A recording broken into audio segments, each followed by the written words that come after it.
I guess. No. Okay. Light skin Trey, are you Love Thugga or light skin Trey? Dude, I'm white boy Carl. All right. No, you're James Marshall. Same thing, bro. Same thing. No. It's the same thing. No. What did I just send? No. Stop.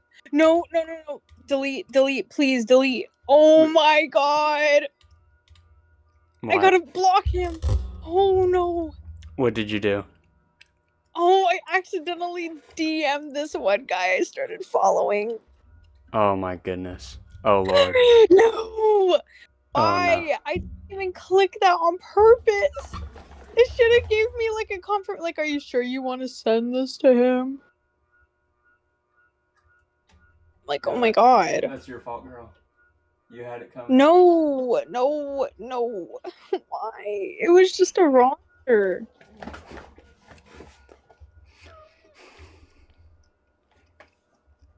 Why can't I hear myself on your live? You can hear yourself? Oh no. Well, I have to fix that then. How am I supposed to have Parker whispering in my ear how to debate, yo? It's so delayed, it's so funny. Is it? Yes. Hold on, I'm taking a minute to respond because I'm listening to our conversation online.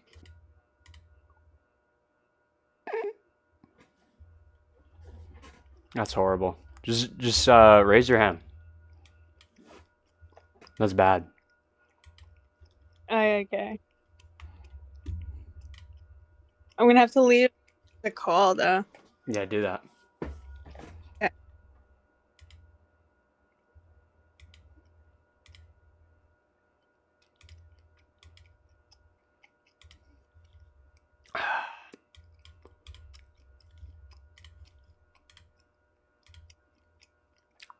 But I mean, I guess I'll join. Come on, you guess. Dude, why is my fucking stream deck acting up? The mic's effing ass. Is it? Is it on my headset mic? It better not. No, mine. Oh, no, yours is fine. Okay. Yeah, no, yours is A-okay. Good. Apparently, chewing gum helps, like, promote saliva, which I need because my mouth gets so dry when I do these debates. It's insane. Did you see, people have been calling you Withered Dean Withers. Dude, I saw that. That shit's actually kind of funny. Yo, Dean Withers can never. He can never. He's too, feminized. They panty-fied him, bro. We got a new topic today. Oh, yeah, we do. I've been meaning to have that as a topic for a while now. I just never, like, done it. Bath Boy Dean. That's kind of funny. That's clever. He plays with the bubbles. Yeah. Rise Butt Boy Dean. Shut up. Not true. Fake news. Yeah, I'm thinking about going on a looks maxing journey. Looks maxing? Is that just like a glow up? That's a glow up, yeah. Okay. Well, like, it's like a Catholic retreat. It's like a monastery, but it's like a looks maxing monastery.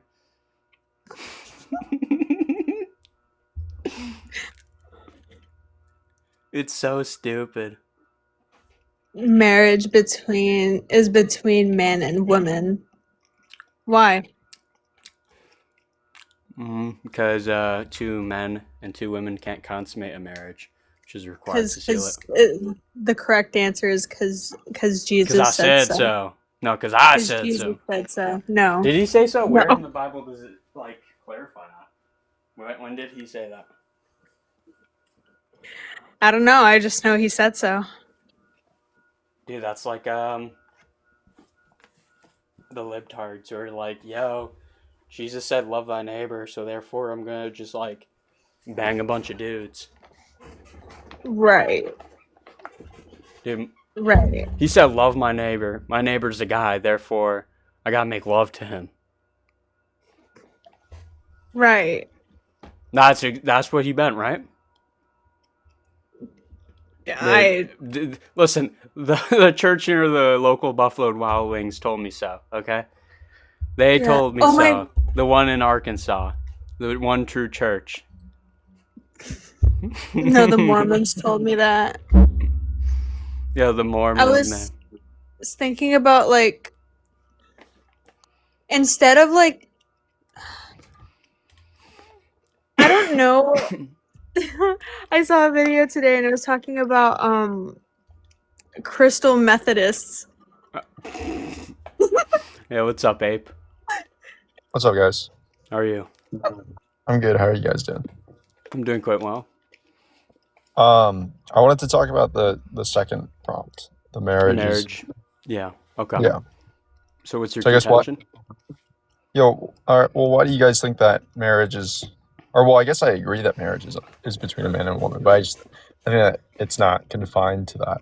But I Yeah. guess why do you guys think that it is Well, confined to that? here, let me ask you, how would you define marriage? Well, I think it's a type of union with a romantic aspect. Okay. What would separate this from like a regular like partnership? Like if I were in a romantic relationship with another person, what separates marriage from that just like dating stage? From the dating stage? Yeah. Well, it would depend on like what like kind of mode that you're looking at it in. There's like a legal sense, and then there's also like a social sense. Yeah. I'm more And then specifically saying also like, there's like religious sense. yeah. So like in a religious sense, obviously it would be like one that's like ordained or like recognized by God, or done in some type of tradition. In a social sense, it could vary like by society. It would just have different kind of social connotations around it. So maybe like marriage is associated with these behaviors or those behaviors. Yeah. And then in a legal sense, it would just be, there's different, like the law recognizes the union or something like that. 1,000%. I mean, the way I would probably say is like, of course, like the law has changed.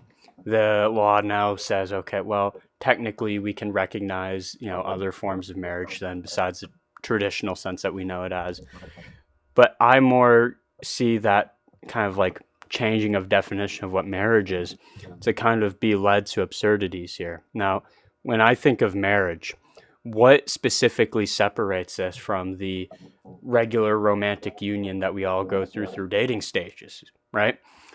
And once we figure out what that difference is, then we have to ask ourselves, okay, why is the government involved? Why is there paperwork? Why do we have to commit to something like monogamy? Why is there a whole bunch of plethora of things here that you wouldn't necessarily see in a regular dating stage? And I would say for the fact that marriage tends to often be a union ordered, not exclusive, but ordered towards procreation, it seems more of like a promise towards the children that we are going to be here through thick and thin.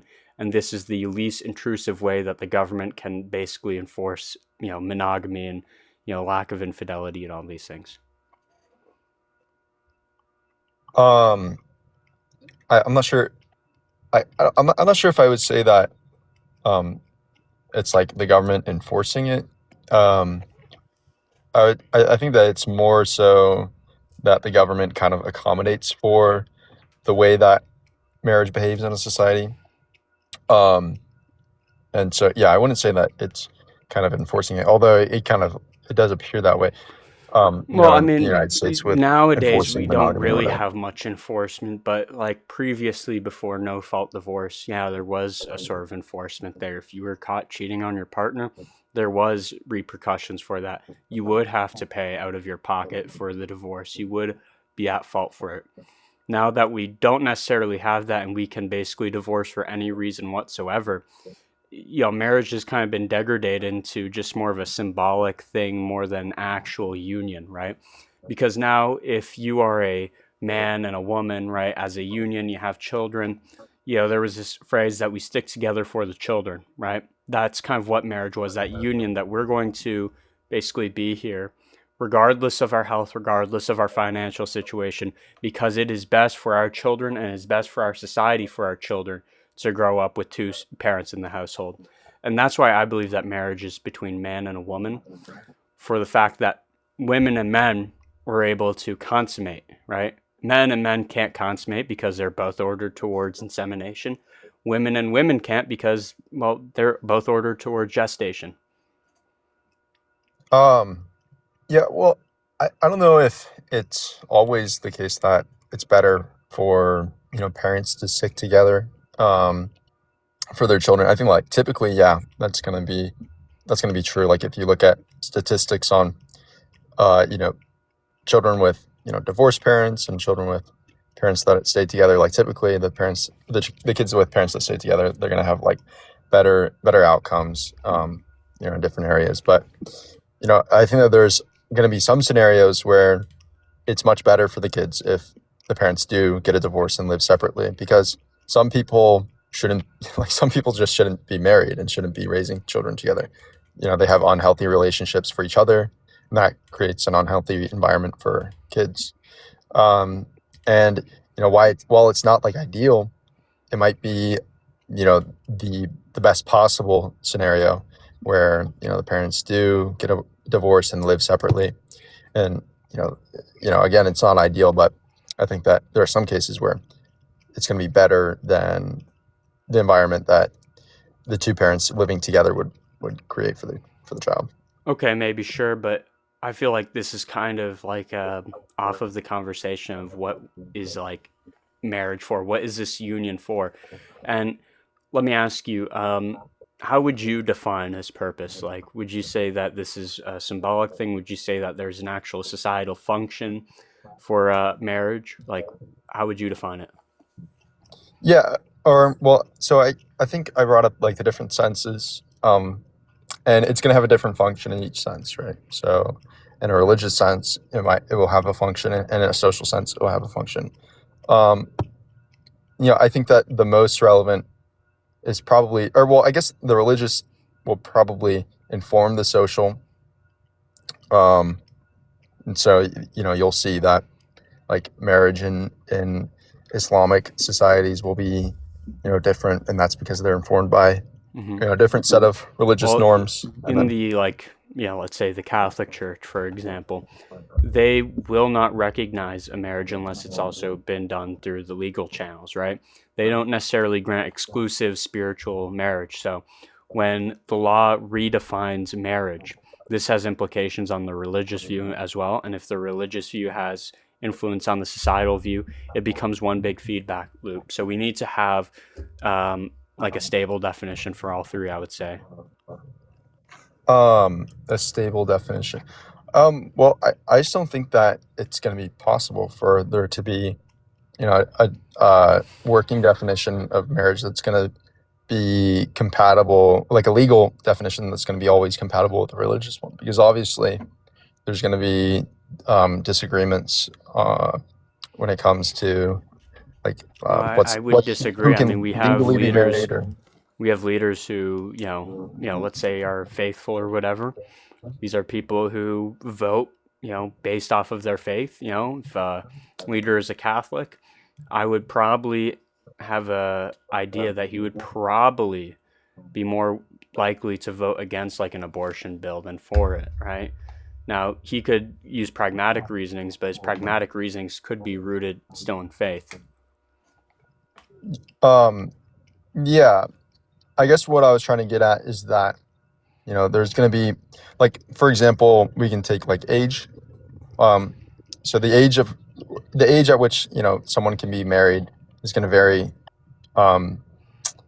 in a religious sense, and then also in, a legal sense, in different governments and whatever. And so, I think that, there's some cases where religiously it's going to be permissible for, maybe a 16-year-old to get married, but then legally it's not going to be permissible for a 16-year-old to get married. And so um, those are the types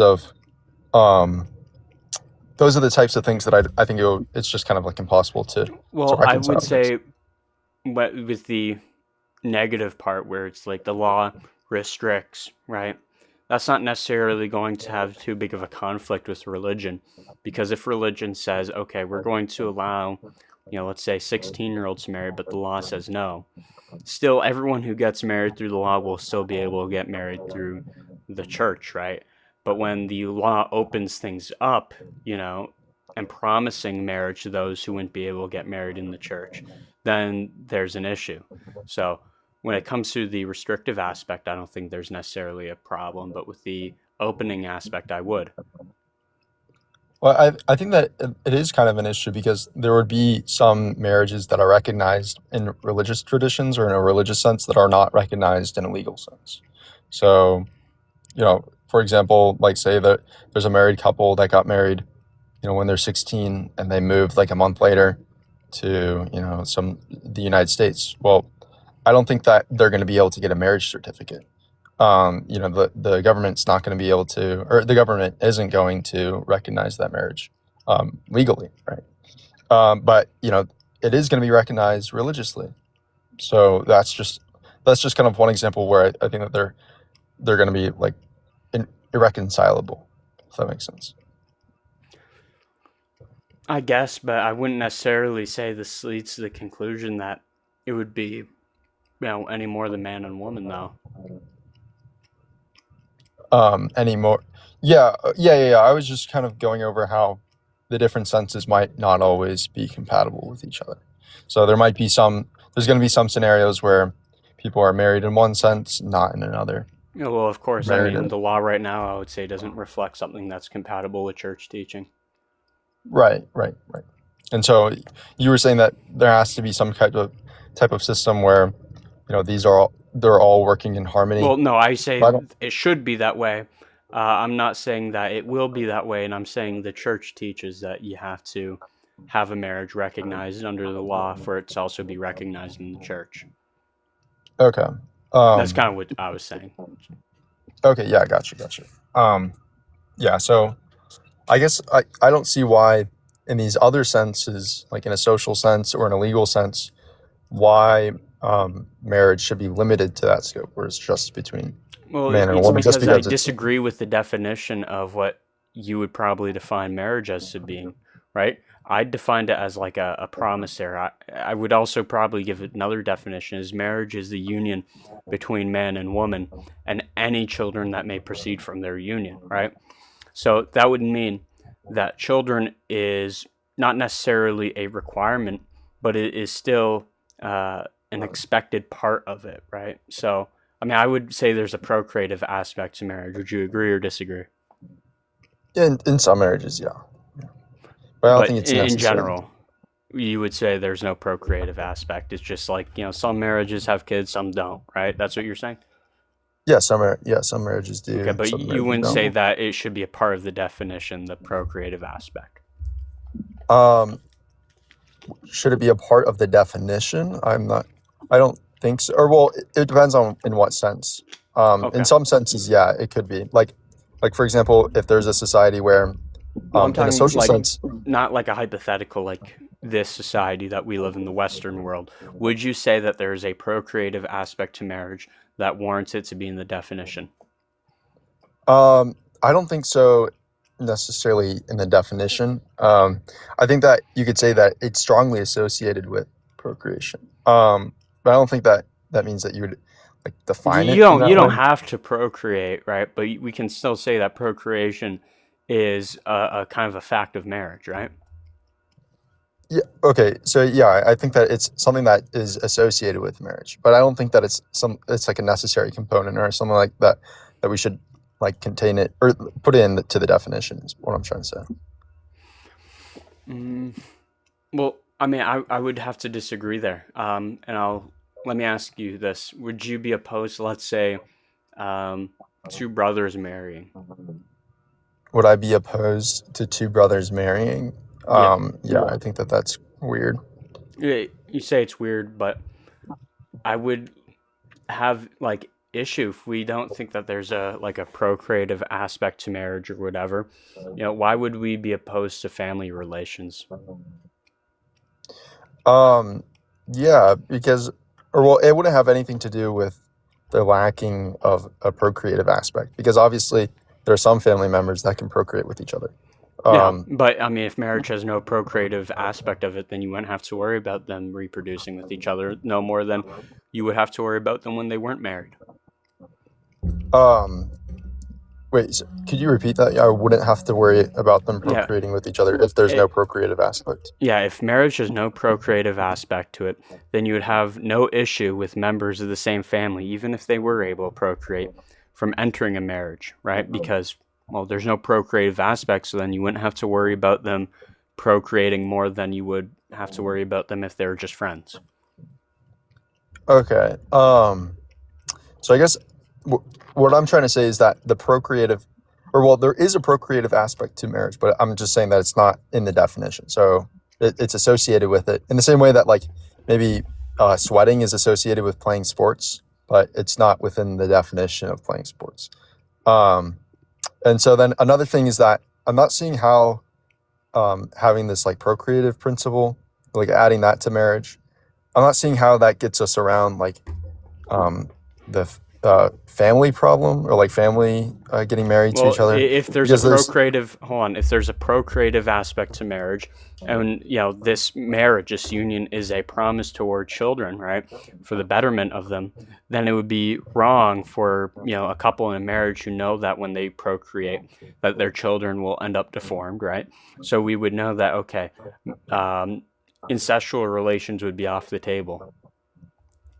okay. So in I guess in the procreative aspect, we're also stipulating that we're looking out for what's best Well, I would for. say that is kind of the promise of marriage, is towards the children, not to each other, right? Not to your partner, but towards the children that may proceed from the union. Yeah, I guess then that's interesting. Would you say that like if you say you fall in love with a woman that's like disabled, and you know that her disability is congenital, and if you choose to have offspring with her, well, then there's a likely chance that they'll end up deformed in a similar way that if you were to have like an incestuous relationship, they would end up deformed. Yeah, Um, I would say it would be irresponsible, yeah. okay, irresponsible, but would it be immoral for you to have a relationship with a disabled woman like that? I mean, it's a good question. I don't necessarily know the correct answer, but what I would say is if you are consciously aware that having intimate relations with this partner would end up with your child having deformities, I would say that maybe you should restrain from that. Yeah. Interesting. Yeah, I mean, so I don't think that, I feel like it would be wrong to say that disabled people should not have children, given that it's likely that they would pass their disability on to their children. Um, Hmm. if there's like some course of action that they can take to like not have disabled children, like, maybe, take some medication or something like that, I think that they would have some obligation to do that. But I don't think that they would be obligated not to have kids. But I guess Well, in incestuous I wouldn't make a relationships, law out banning them, but what I would say is that I don't think you should be procreating if you know that this is the likely outcome, right? The same way that if you know that okay, you're going to have a child that's going to be born and is likely going to be dead within the first few weeks of its birth, I would say probably then you probably shouldn't reproduce, right? yeah, interesting. Um, yeah, I guess so. The reason why I think incestuous relationships are wrong is not necessarily because of their violation of the procreative aspect, which would be like looking out for the best interests of their children, and if they have an incestuous relationship, it's likely that their kids would be deformed. Um, I think it's more so that it violates the nature of the relationship. So I think that familial relationships have a particular nature. Um, and having sex violates that nature. So there are relationships, and there's things that are good for those relationships, and there's things that are bad for them. And familial relationships are just of a class of relationship where having sex is something that's bad between them. In the same way that, like, having sex in a romantic relationship is something that, like, the romantic relationship is of a class where having intercourse is a good thing. Okay. I mean, I feel like we're probably not going to get so much agreement here, but I feel like to an extent we do agree on some core principles of what marriage is, and I appreciate that.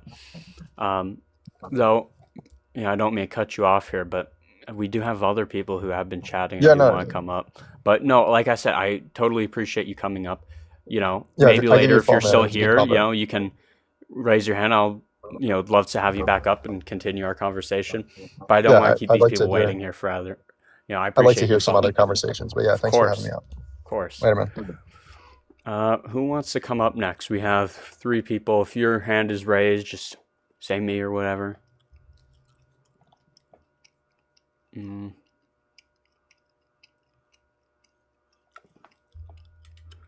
Alright.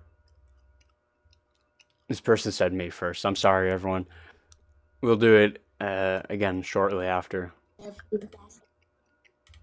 Hi, Dad. We love you, Dad. You're gay. How old are you? 25. This is beautiful. I don't believe you. I can show you proof. Dude, this is a fetus. Oh my goodness. Yo, this is a fetus. Oh, Lord. Bro, I got a wife and kids, bro.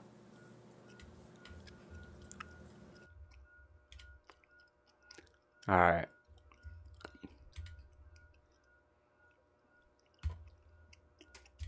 Hello. What's up? How are you? I'm okay. You? I'm quite well. Are you over 18? You over 18? Yes, 21. Okay, cool. What's your opinion? I don't think abortion's murder because I don't think your right to life supersedes a person's right to their own body. Okay, let's go through that. So you're arguing bodily autonomy? That would be my first point, yeah. Okay, what are the other points?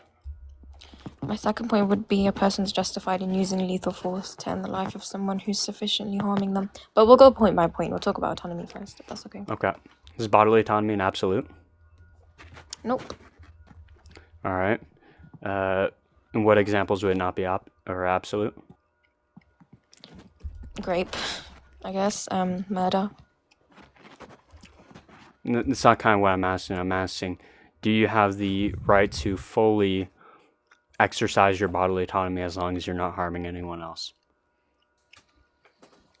Directly harming, I would say your question begs more questions. Like if you're saying harming... No, I didn't. No, I said, does your bodily autonomy basically... Like, do you have the ability to exercise your bodily autonomy as long as you're not enforcing your will upon others? So as long as it's completely only affecting yourself and yourself only. In terms of like internal bodily resources, I'd say yes. I'm not talking about in terms. I'm talking, do you have the ability to exercise? Yeah, that's my argument, though, internal bodily resources. Okay, but I'm asking, is your bodily autonomy an absolute, not absolute pertaining to one section, but is an absolute period? Yeah, sorry, I don't know if I said this in my original point. When I talk about rights to their own body, I'm talking about use of internal resources. I normally clarify that, but in terms of internal resources, then yes. Okay, so you're not even going to hold to the view that bodily autonomy is just an absolute period, not only when it pertains to bodily resources? No, because my argument is about internal resources. Yeah, I know that's what your argument is, but I'm trying to do an internal critique here. So would you please tell me, is bodily autonomy an absolute? Yep, in terms of internal resources. Okay, no, I'm not talking about in terms of internal resources. That's my point, though. I guess I should have clarified for you. Yeah, no. I don't care. Because the thing is, I'm asking, is bodily autonomy an absolute? It's a yes or no question. Why are you dodging? Yeah, because you're turning nuance into black and white. That's like you saying to me is like It's not. taking It's not lives wrong, and you ask me for because yes or think of no. this. Think of this, right? If there is no restriction to bodily autonomy, period, you would have to say no, right? Or you would say, yeah, bodily autonomy is an absolute. Now, if there was one No, I thing, one wouldn't. nuance, if there was one No. nuance, then it's no longer an absolute. The absolute thing is there nuance, yes or no? That's No, the because question. you're again, you're trying to strawman me. I'm talking about I'm not internal trying to straw resources, and man. no, so I'm A talking about straw internal man. resources. Hold on. A I guess straw I should man have would be clarified. me. No, you Yeah, I already know did when you clarify distort or like exaggerate 5 my times. argument, I know what strawman No, is. no, no, no, no. A straw man. Yeah, I wasn't responding to your argument. I'm asking a question, and you're avoiding the question. It's not a straw No, man. I'm not. I answered the question, but you're trying to say that my answer's not valid when it's in line with my argument. You're just dodging the question here. No, I'm not. I answered the question Yeah, very clearly, but you no, just you don't didn't. accept my No, no, answer. no, no, no, no, no. Okay, all right. Is bodily autonomy pertaining to your internal, resources an absolute? Yes or no? Yep. All right. Now, is bodily autonomy an absolute? Nope. Like generally speaking, nope. Okay, you could have just said that. Oh my goodness. Yeah, I did. I No, literally you did. didn't. No, I you gave didn't. you No, you examples didn't. into No, where you it's not didn't. absolute outside of internal resources. Yeah, but that would be still inflicting your will upon another person. I'm asking, is autonomy up until the point that you're inflicting your will upon other people an absolute? You haven't given me an answer to that. Is autonomy absolute in terms of like, are you talking about inflicting will like specifically harm or just generally inflicting will? I'm talking about like, if I wanted to snort up lines of cocaine, is that an absolute for me? Definitively, yes. Okay, so I have that legal right to snort up cocaine if I want. Legally, are you appealing to the law or are we talking about morals or both? Because legally, no. Well, I mean, autonomy is not really a moral discussion. That's a legal discussion to be had. So, Not necessarily. no. I mean, it can be both. No. It can be Not both, really. but I don't use the Autonomy law can't to really be. ascribe my morals. So. Autonomy is not a legal, or it's not a moral thing. It's a legal thing. I would actually argue there are Do definitely you think cases where I can justify do you think morally. morals grant you your autonomy? I think you can use morals to defend it, but I don't use the law to like uphold my morals. Like let's say if you're alright, dead, So wait, ground your morals then for me. ground my morals. 1, religion. 2, I guess just my basic human ability to distinguish right from wrong. Yo.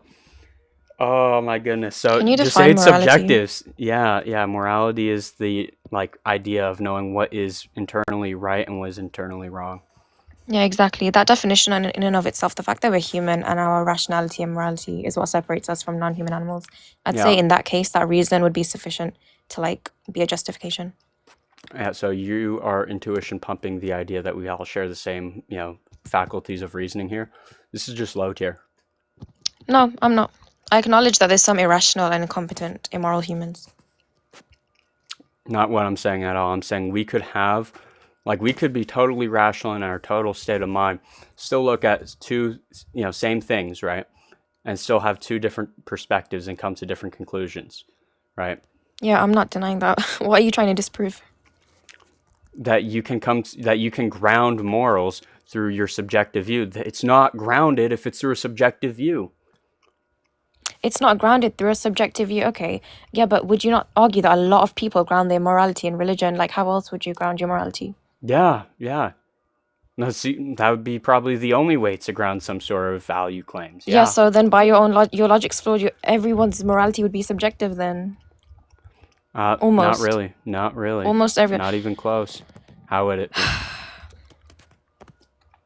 Okay, I never denied the fact that morality is subjective, but okay. Oh, I mean, you're making the claim for it. No, I never made that claim. You You're just putting words in my were. mouth. Oh my goodness. No, I didn't. Brother. Oh my goodness. Anyway, do you want to Okay. talk about autonomy or do you want to get off Phil, bro? You weren't even answering my questions. I'm gonna let another person. I did know. answer your question. Low tier. I even answered your. Low tier. She ate, bro. Hello. Okay, gang. Yeah, what's up? Hi. How are you? I'm good. How are you? I'm quite well. Are you 18? Yes. Okay. What's your argument, or what's your contention, I should say? Abortion isn't murder because the baby isn't fully a fetus yet. It's not fully a fetus yet. No. So why would that mean anything? Like, why would that tell me it's not murder? It's because it's not killing a baby. It's not a baby yet. Okay, well, it's not killing a teenager either, but I would still say that killing Okay, people but outside of, your arbitrary stage of development is still murder. what if say if a girl got raped and they were a teenager. Are you going to answer my question, okay? Why What was is your it question? why is it not murder, okay? You said because it is a fetus, right? Or not a fetus, excuse me. So now I want you to tell me why, murdering something because of the stage of development it's in is not murder. Because it doesn't have, how do I explain it? It's, sorry, give me a moment. I'm new to debating. It's fine. Take your time.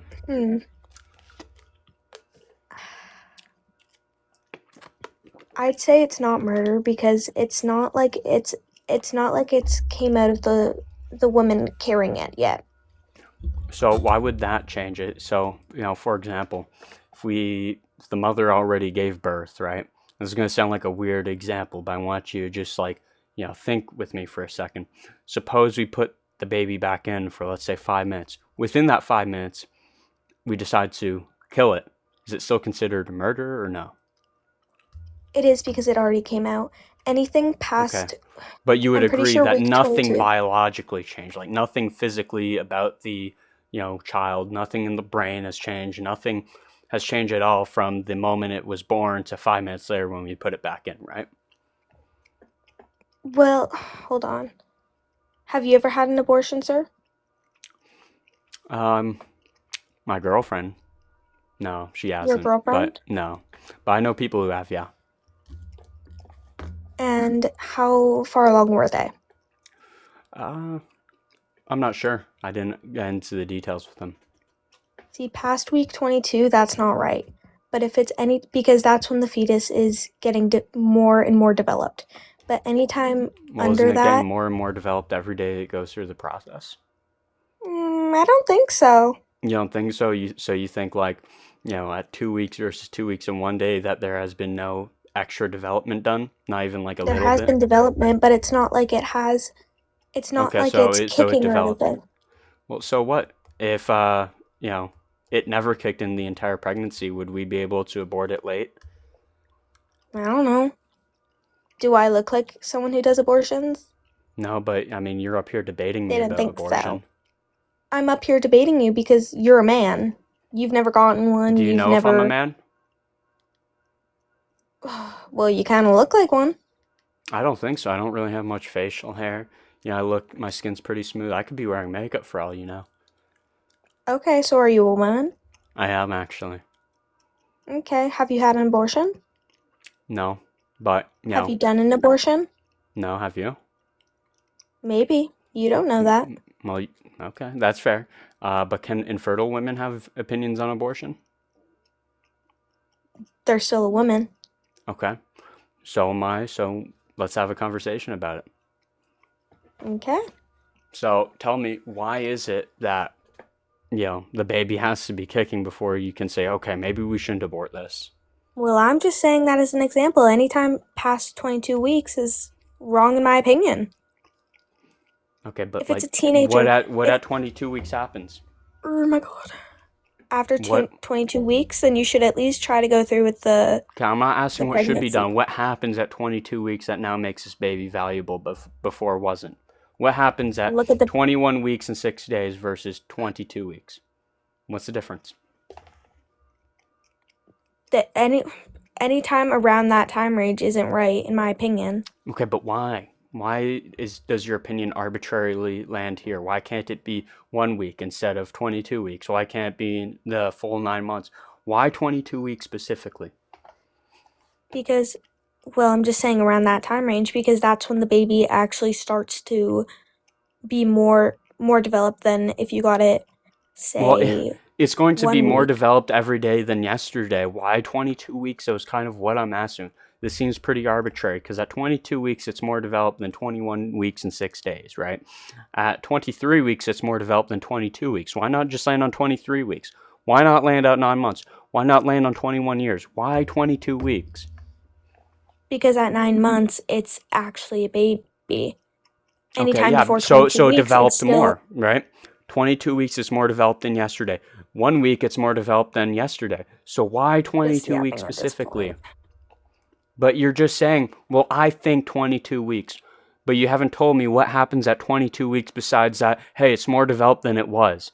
Yes, but at 9 months, it's more developed than it was at, 1 month. So why this arbitrary point that we land on? Okay, wait, hold on.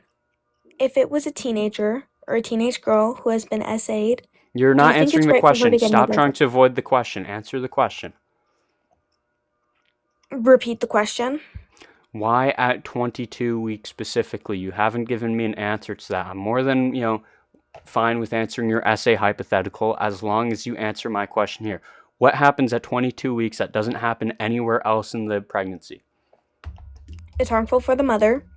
If the baby, say, is more and more developed, it wouldn't be safe for the mother to get an abortion. Okay, but that's not what I'm talking about, right? You're saying it's wrong to do it after 22 weeks because it harms the mother, not because it harms the baby. If we could do an abortion at 9 months or 8 months where it doesn't harm the mother at all, would you still be in favor of having or going through with the abortions? No, because it would harm the mother. Okay, I'm saying though, in a hypothetical where it wasn't harming the mother, would it still be wrong to get an abortion, yes or no? No, it wouldn't Okay, be wrong. so abortion, so then you have no reason to say 22 weeks besides, hey, it could potentially harm the mother. That's like saying, hey, war is bad because, or no, it's like saying, killing civilians in a war is bad because the soldiers might get PTSD. That's just absurd. Okay, so moving my point, if it's in 9 months and it's not fully the baby has not came out yet, that's not wrong. It's the mother's decision, not a man's, not the boyfriend's, only the mother who is carrying the baby. Why? Because she's the one who's going to have to carry it. She's the one that's going to have to use her bodily fluids. Mm-hmm. Some people aren't fit to be, number one, some people aren't fit to be a mother, especially if you're a teenager. Number two, a woman doesn't have to give up if she doesn't want to go through with it, she doesn't have to. That's just making a claim, though. Why? Why? Because some people can't take care of a child. Like, So let me what ask is you not this: clicking? if the child is already born, would it be okay to kill it then? No, because it's already been born. It's already Okay, well, you breathed see, air.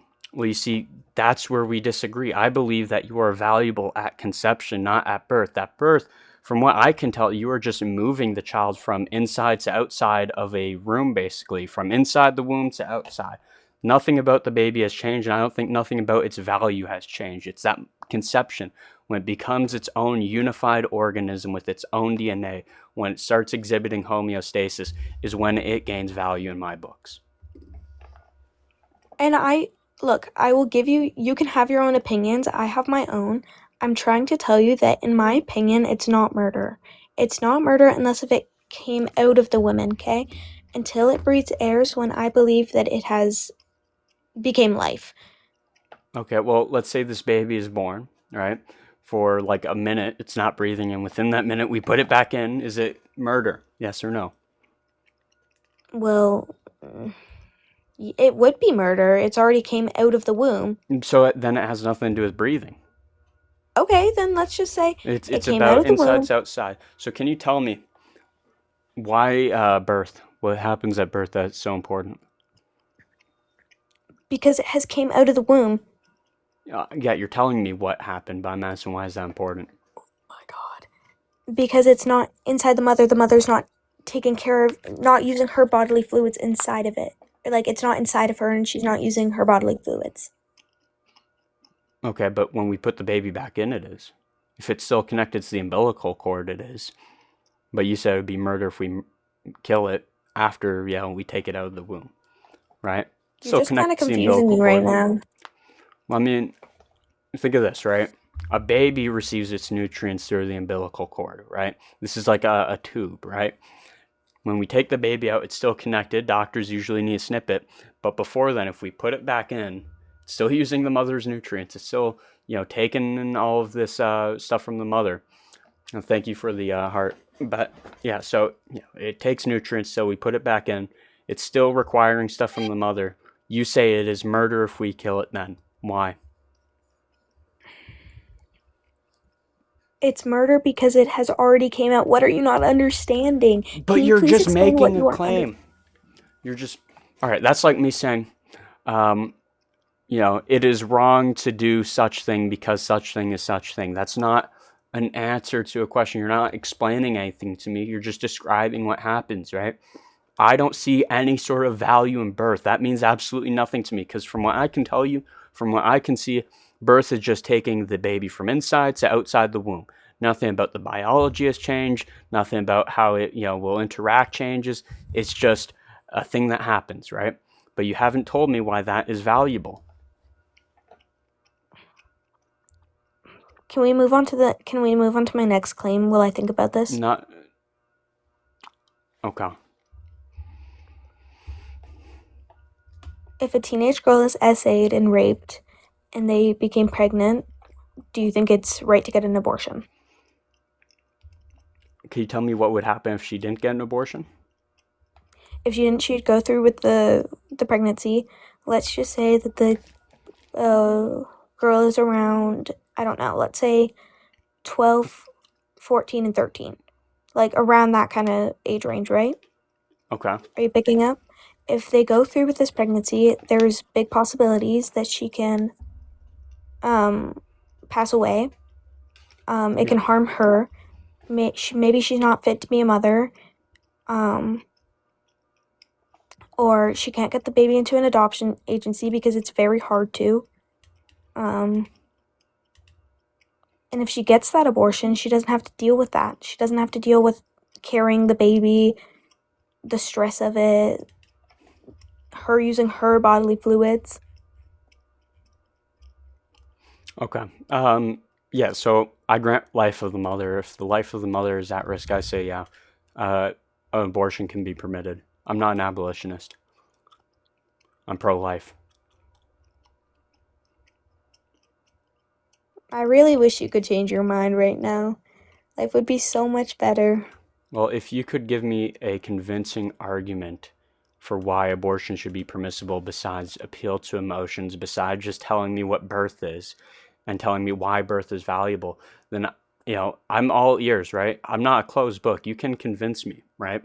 But you have to give me arguments that actually have some sort of metaphysical grounding, some sort of ethical grounding there, right? But you can't get an ought from an is, so unfortunately you wouldn't be able to convince me until you can give me something that is objective, something that is philosophically sound. All right. So you think it's right to get an abortion if it's not safe for the mother? I would say as a last resort, I would, urge C-sections first. I would urge, any sort of possibility using modern medicine to save the lives of both. But if there is absolutely no possible way that the mother will be able to go through with this pregnancy without dying, yeah, I would permit the abortion. Correct. Now, what's the difference between an let's just say a pill to kill the baby or an abortion? What's the difference? Yeah, so a surgical abortion is usually through, instruments or tools and all that where you kind of rip the baby out limb for limb. Pills usually only work early on, and it's basically preventing the fetus or the embryo from implanting into the uterine lining.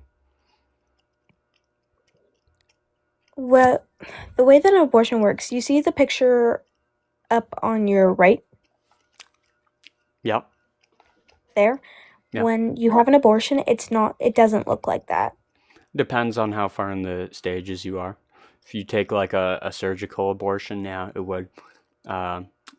There's this one, I can't forget the name, but where you vacuum it out, basically limb for limb. You get some tweezers, you get some instruments, and you basically kind of fold the legs in half, kind of like where it just breaks the kneecaps and all that. You basically So like break all its pasta? bones. And, yeah, where you basically turn into noodles, and then you put in like a small little vacuum cleaner. You vacuum the limbs and organs of this child out, and then you basically discard it in the garbage. And I think that's quite inhumane. No. Well, depends. If it's normally, I'd like to say I've done my research, normally it shouldn't look like the picture on your right. Normally it shouldn't, It's but not, sometimes it can. Sometimes it does, unfortunately. and that's where I think that it's wrong. But If you it say looks like the it's, picture, hold on. You said it's wrong not because a baby is being killed. You said it's wrong because, hey, the woman might be hurt when the abortion happens. So killing that, as long as the mother is not harmed, is A-okay. well, at that point, it's already kicking. Say, do you remember my example on if it's What kicking if it or wasn't not? kicking? What if it, is just like No, a but nice little calm baby? hypothetically, if it's kicking and it's making movement, or even if it's not, it has a heartbeat, then that's wrong. Correct me if I'm wrong, but a small fetus doesn't have a heartbeat. Correct me if I'm wrong. Why would that matter, though? Because if it doesn't have a heartbeat, then it's not really human. What keeps you living? Of course it is. Because it's just skin and What bones. defines a human? What defines a human? What defines a human is a brain, a heart, and pumping blood, and a body that is able to move. Well, I shouldn't say that, because some people have disabilities, but something where you can think, hear, see, and smell. So you're giving me attributes of what you think would define a human. You said something that can think, something that can smell, something that can react to stimuli. Suppose we have a person in a coma. How would you reconcile this? Oh, sorry. Well, if a person's in a coma and it's showing that they could come back, then it's still human. But if someone is on their deathbed and they are hooked up to a cable, then I wouldn't say that they're capable to live anymore. Does that make any sense? But they would still be human, right? They'd still be human, but they're not capable to live yet.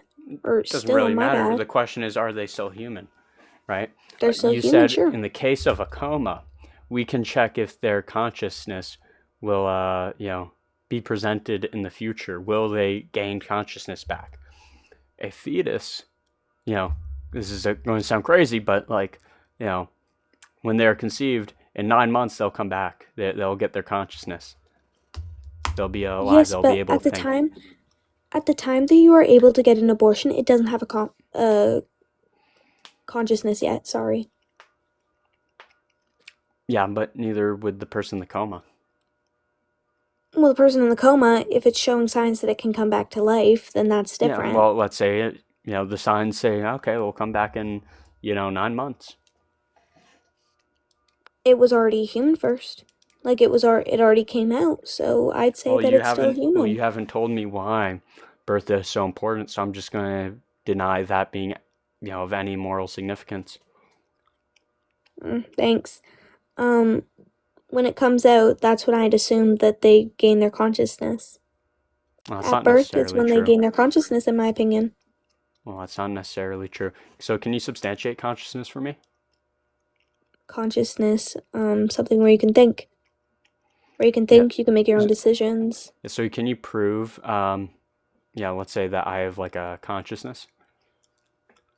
How the fuck would I need to prove? How would I prove that? I'm not you. You can't prove someone else has a consciousness. So if I'm pretty sure you have a consciousness though, because you're kind of talking and you're kind of looking at your screen and your monitor. Well, to be fair, I could be AI generated.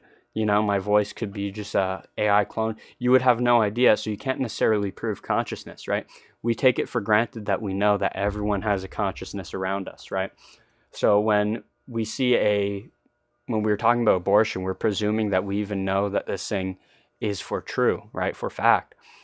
So, I mean, if you can't prove consciousness exists, you can't prove that birth has any sort of moral significance, and you can't find a distinction between a coma patient and a baby coming to life besides, hey, we'll gain consciousness. Well, I mean, that also applies to the fetus. So, you haven't really given me any argument for why abortion would be permissible. My argument is that human beings have value from the virtue of being human, from the virtue of being a part of the human species, the Homo sapiens species. And for that alone, we should not be killing innocent human beings directly. Well, think about this. If a baby is still inside, it's not fully developed, it doesn't have a heartbeat yet. But those mean It- absolutely nothing to me. I believe you can be a human without those attributes. But how would you be human? Well, I mean, I'll give you an You'd just be example. skin and bones. But I believe that, if we took an egg, right, in the mother, and we fertilized it in a test tube, we put it in a petri dish, sure, it would look like a few cells. I would still say that's a human. I wouldn't say that's human.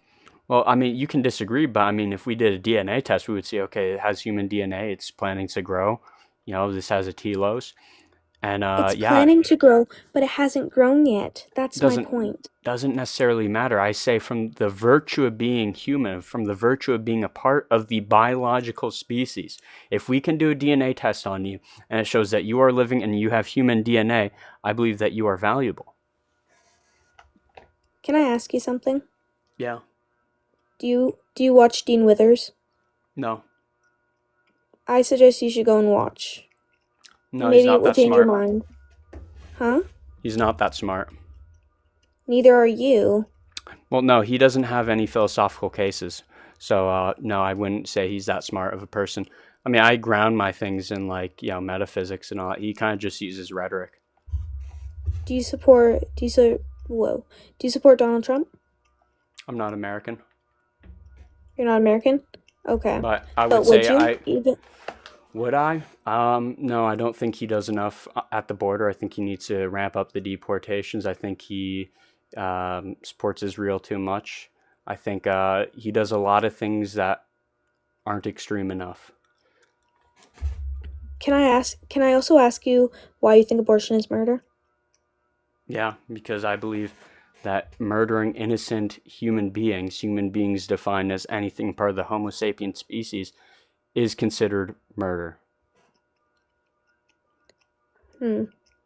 Now, what if it's still an embryo? Would that still be Still part of the murder? Homo sapiens species. Yeah.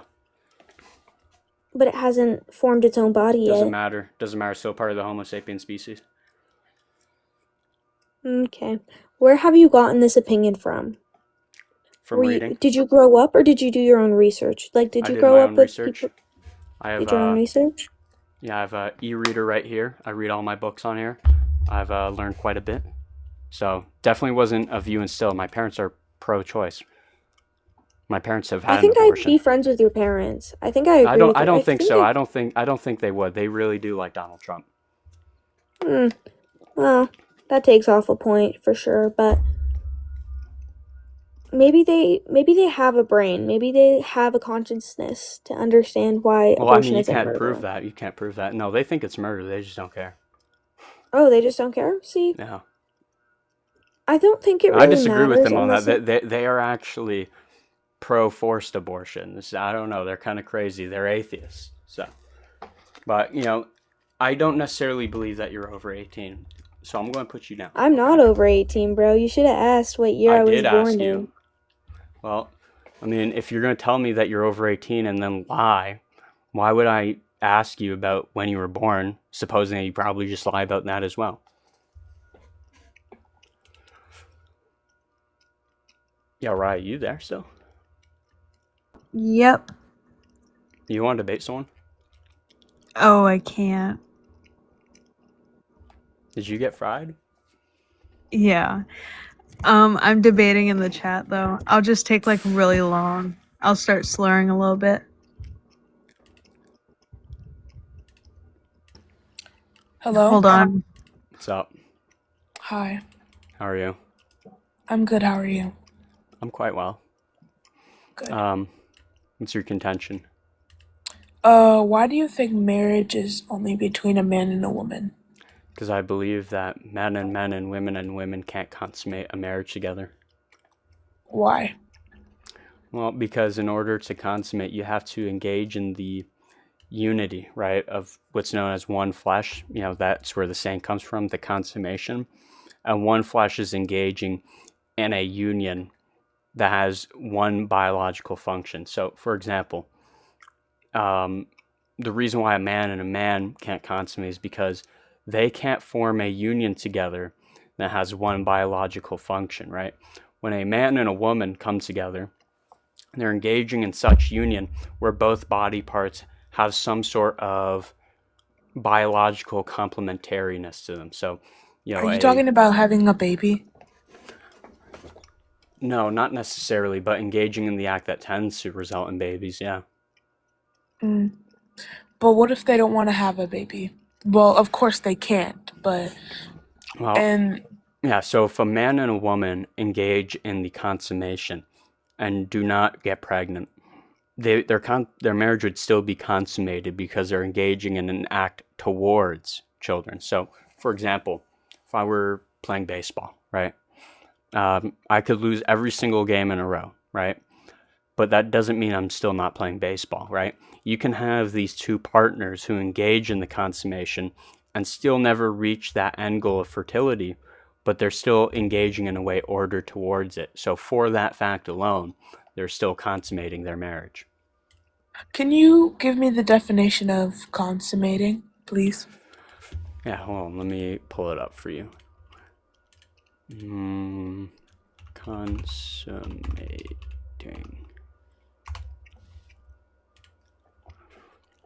To make a marriage or relationship complete by having sex. So a relationship only works if they're having sex. Well, no, that's to basically seal it. A marriage can only work if you consummate it. That's the sealing part. Yeah. I don't believe that's true. I Well, it believe is true. that I'll give you proof. If you look at pretty much any institution that recognizes marriage, be it the law, be it the church, be it any sort of institution, prior to 2015, the United States recognized consummation as something that is required, right? It's only with their definition of marriage that they changed does it no longer require, because now, hey, men and women can't, or men and men can't consummate, women and women can't consummate. So therefore, we have to strip that definition, that requirement from the law, right? But if you look at other institutions that recognize it, like the church, they would also say, okay, yeah, consummation is also required. So, secular and religious institutions both require it. Are you talking about after after they get married? So like in the Christian belief, you Yeah. can't do anything until you're married. Yeah, so when you get married, that's different from consummating. So if if I was going to marry someone and I walked into a church, right, wearing my, nice suit and all that, and, we do the vows, we put the ring, we have our little ceremony. After that, that's when the consummation occurs, and that's when it is sealed. If you get married in the church, right, and you never consummate, it can be dissolved, it can be nullified. It's not even considered a divorce. It's just saying the marriage never happened, right? You need to consummate it for it to be sealed. And since men and men can't consummate and women can't consummate, it could never be sealed, right? I would say there's also pragmatic reasons why you wouldn't necessarily allow members of the same sex to not to consummate, but to marry, right? Because then you would be just completely changing the definition of what it means, right? So for the fact that they can't consummate, they can't seal the marriage, and if they can't seal the marriage, they can't have one. So your point is, if because men and women can't consummate, then their marriage isn't. It's not valid. It's not recognized. Yeah. Okay. Well, I'm just gonna tell you what I think about marriage. I think if you love someone very much, I think that honestly it's not that simple. But honestly, I just think that if you love someone very much, you should be able to marry them without having any backlash, Like, Well, I'm not necessarily saying that it's wrong for them to marry. I'm just saying that the marriage doesn't exist, right? Because let me ask you this, right? If we tear down that rule of marriage, of consummation, so that men and men can quote unquote marry and women can quote unquote marry, why are the other rules there no longer arbitrary? For example, we get rid of the consummation rule. Why do they need to be monogamous, for example? Why do they have to stick together?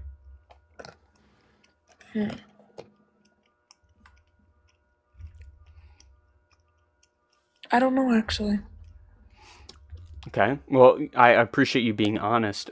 Let me ask you this: if you believe that their consummation isn't required, why couldn't members of the same family get married? If you don't believe that there needs to be a procreative aspect, if you don't believe they need to engage in sex, why couldn't members of the same family decide to enter a marriage? Because I'm pretty sure that's incest.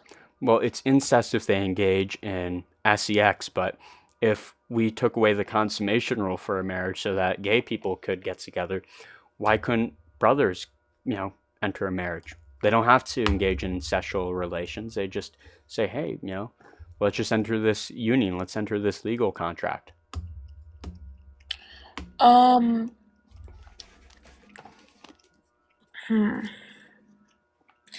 Because, first of all, you'd have to be like, well, actually, let me not say that because some people are crazy.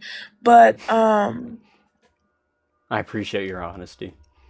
yeah, you'd really have to be totally in love in not the right kind of way in love with your brother to really want to marry him. And even if you did, you would be frowned upon very, by your family, by your friends. But you wouldn't necessarily say being frowned upon is what makes your marriage valid or not, because, I'm sure, a while ago, two people of the same gender entering a marriage would probably be looked down upon.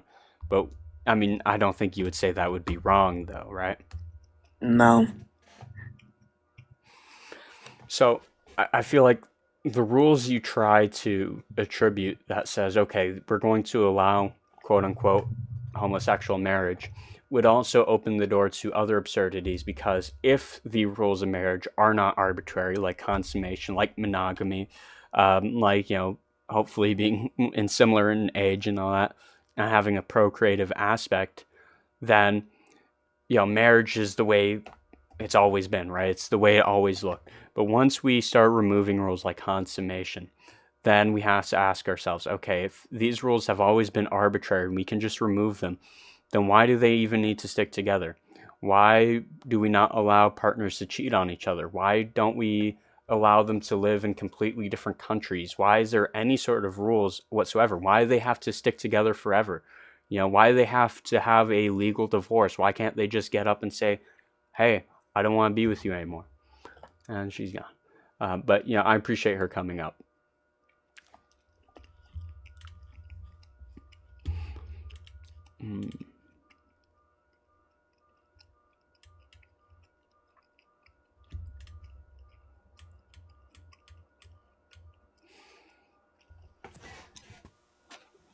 Hey, how are you? Hello? Hello. How are you? I'm good. Good. What's your contention? Marriage is between a man and a woman. Okay. What's your issue? Well, to be honest, if you think you're pro-life, Yeah. men marrying men. Guys get insulted in the comments. Men marrying men could keep the issue away, and it's also completely just their choice. It's love. Well, no, I would disagree. I mean, the reason why I say the marriage is invalid is not because I believe there's some arbitrary rule saying you can't do this, right? You can't love each other. My whole contention is that it doesn't exist the same way that homosexual reproduction doesn't exist. There are ways for woman and woman to still reproduce. I mean, through science, but I would say that stuff would be disorderly. It wouldn't follow natural law theory. So no, I wouldn't hold to that. And I mean, they I can only mean, reproduce through their bone marrow, and their child that's reproduced from that usually don't live longer than 2 weeks. So I wouldn't even consider that a viable option. sure, but it is It's not a sort of an viable option. It's irrelevant. And even Anyways, then, to your earlier claim, they can't have sex, so that would make it invalid. yeah. There are ways for them to still do that. No, it's not, because you're misunderstanding what sex is. So the idea is that just because you can stick an organ into another doesn't mean you're having sex. There's a difference between the act of sex and engaging in sexual behavior, right? The act of sex, known as coitus, that is where you are basically engaging in a union that has some sort of functionality with each other, right? If I took my hand or whatever and I put it in someone's mouth, that doesn't mean I'm engaging in the act of sex with them. That just means I'm doing behaviors with them, right? Because my hand has no biological function that would be complementary parts of their mouth, right? But the uterus and the male genitalia do have. What do you think? What do you think sex is? Yeah. So what I believe it is, I believe it's the union order towards procreation. Okay, so do you believe that if a man and a woman have anal instead of regular, is that still sex? Yeah, no, I believe that's disorderly. I believe it's a perversion of sex, sexual behavior, not sex.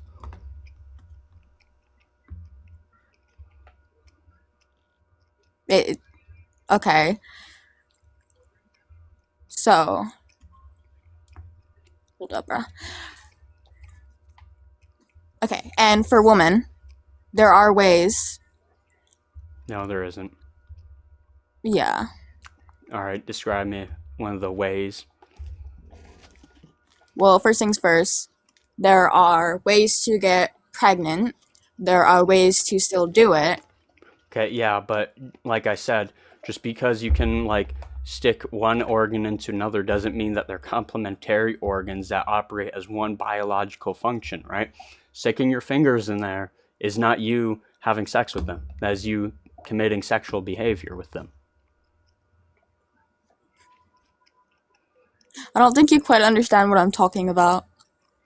Well, I mean, whichever way you describe whatever organ or whatever, plastic, replica you talk about, it still does not substitute the actual biological function that is observed between men and women. What is your definition of a woman? My definition of a woman is a human being ordered toward gestation. Okay, and what is your definition of a man? A human being ordered towards insemination. I just gotta say real quick, I love your vocabulary. Thank you. Despite being completely wrong, you still have a good vocabulary. I appreciate that. But for abortion is murder, why do you think it's murder?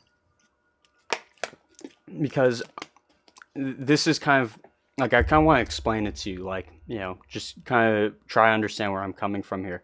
When I believe human beings are valuable, it's not at some sort of arbitrary line. I believe it is conception because that is something observable, right? That is something we know. There is a life here that has homeostasis that we know is growing, so it has to be alive. And we know it's human because it has human DNA, right? And I believe that human beings, just from the virtue of being human, not from the virtue of some attribute like consciousness or something, has their value basically written with them, right? It's intrinsic, right? It can't be taken away. This is something that they possess.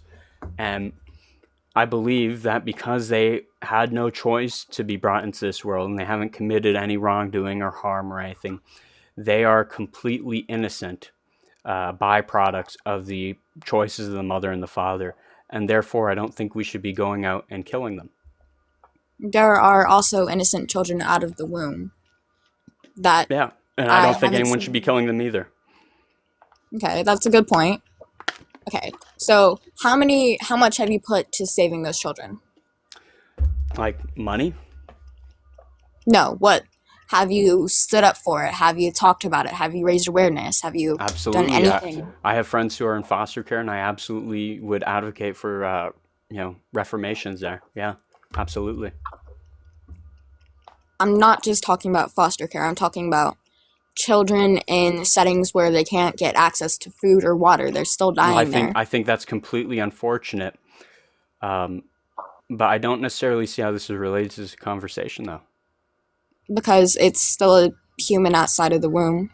Of And I'm course, asking, and I would say how it would have be you wrong been? to directly kill them. Now, people are born in all of the unfortunate situations around the world, and I'm a human being. I can't necessarily go around, to the Middle East and start, volunteering with the Red Cross to help them. But do I encourage people to help them if they can? Absolutely. Do I think that they should be dying? Absolutely not. The same way I don't think those in the womb should be dying. Okay. And my other point is, do you think that if men jerk off, is that considered murder too? That could become a child, you know? Not necessarily, and I'll explain why, right? This is a common, question I get a lot, but it's really simple because here's what I argue, right? It's that conception is what's valuable because the conception we can see, they have what is known as a telos. And to make it simply, telos is basically just like a timeline, right? We can look at this timeline and see, okay, given the right nutrients, environment, and enough time, what does the development look like, right? Will we see this thing in 10 years being a human being? Okay, well, an individual sperm, no. But an individual sperm that unites with an individual egg and forms a embryo, that does have a timeline where in 10 years we can see this as a 9-year-old kid. Yeah, but in that point, there are children born with issues where they couldn't look human, and there's still the fact that you're not putting it towards that egg where it could be a life, that it could be a child in 9 or 10 years instead of just a clump of cells coming out. What do you mean by that? Like it could like not form into an embryo is what you're saying? It could become a life. The sperm. Yeah, if you put it towards the right thing. Here's what I'll say.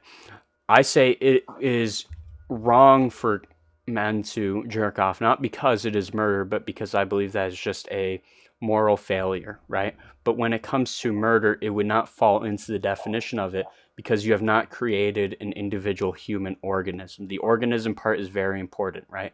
Just because something has human DNA doesn't necessarily guarantee that this thing is human. For example, we all have skin and we all have skin cells. Skin cells that fall off are not individual humans because they aren't a human organism, right? They don't have a telos that a fertilized egg would have, right? An embryo. But an embryo does have a telos of becoming a fully grown human being, right? That an individual sperm cell doesn't have, that an individual skin cell doesn't have. So that's why I hold that the child at conception is important. It's because of its telos and because of the virtue of it being human being.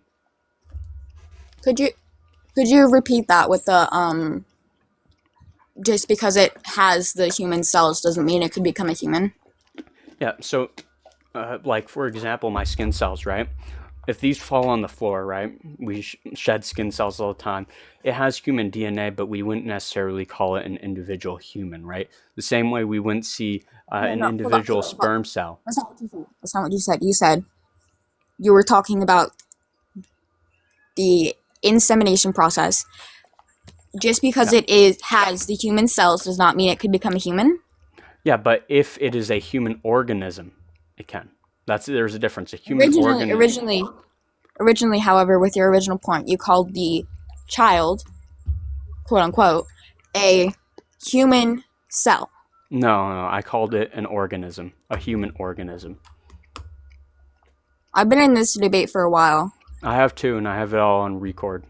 I can tell you right now, I said human organism. Me too. I could tell you that you said human. Let's say I did, right? That doesn't change my point, right? If I did say it, then I'll correct myself. Human organism. But I can tell you I didn't say it. But, I mean, for the progression of the argument, for the expediency, I would say that's in our best interest to recognize it as an organism.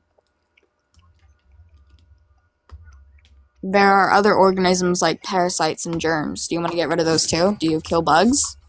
Parasites and germs, I mean, I would probably say, yeah, we probably should kill parasites and germs, but we shouldn't be killing human organisms. But at that point, it could be seen as a parasite. It feeds off the mother. It would be more of a can harm the symbiotic mother. relationship because the fetus offers what's known as fetal cells to the mother, which helps regulate her hormones and reduce the chance of breast cancer. So it's not necessarily a one-way thing. It does benefit both parties. But it can also have negatives. Of course, but everything can have negatives. But I would also have to ask, if you believe that a fetus or an embryo is, nothing more than a parasite, then I would have to ask why you would have any sort of fertility whatsoever, right? Because let me give you an example. If you knew that you had parasitic eggs living in you, wouldn't you want to get them removed?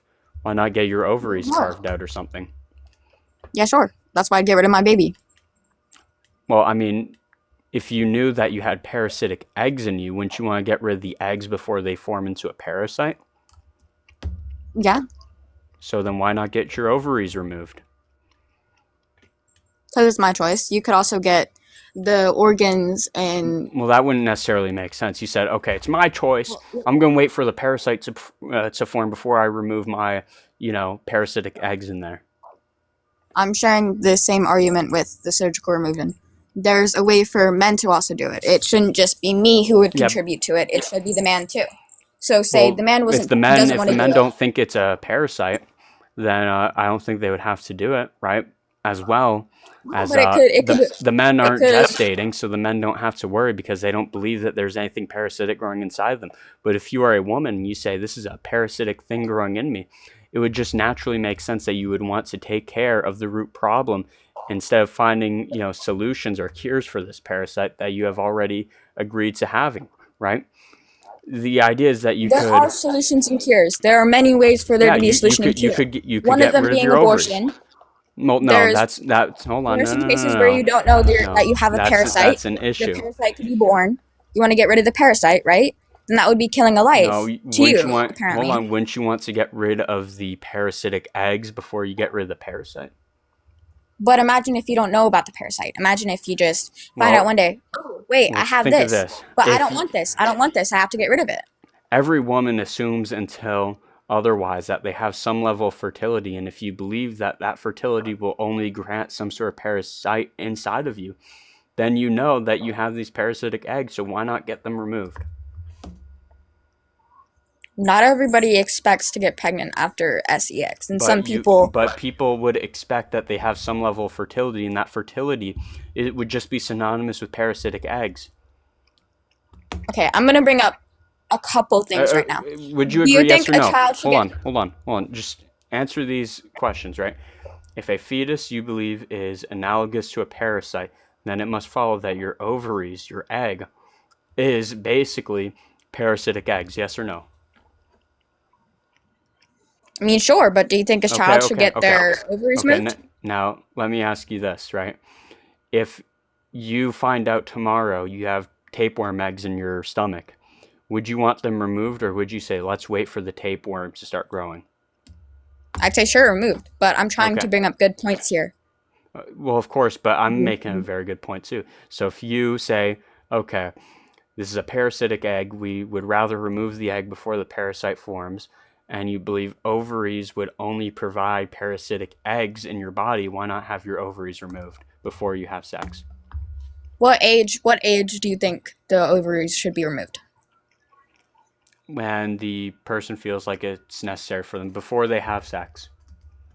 Okay, so if every person got their ovaries removed because they didn't want to have children at that time. Mm-hmm. What about it? Do you think the human race would continue? No, I don't think the human race would continue if we keep having abortions, right?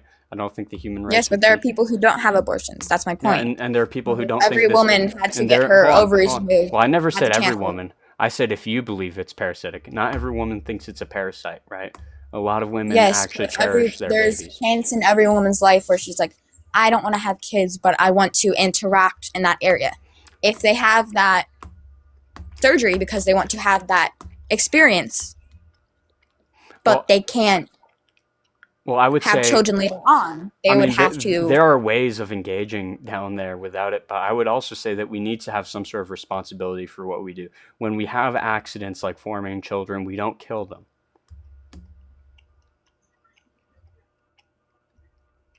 Hold up, what?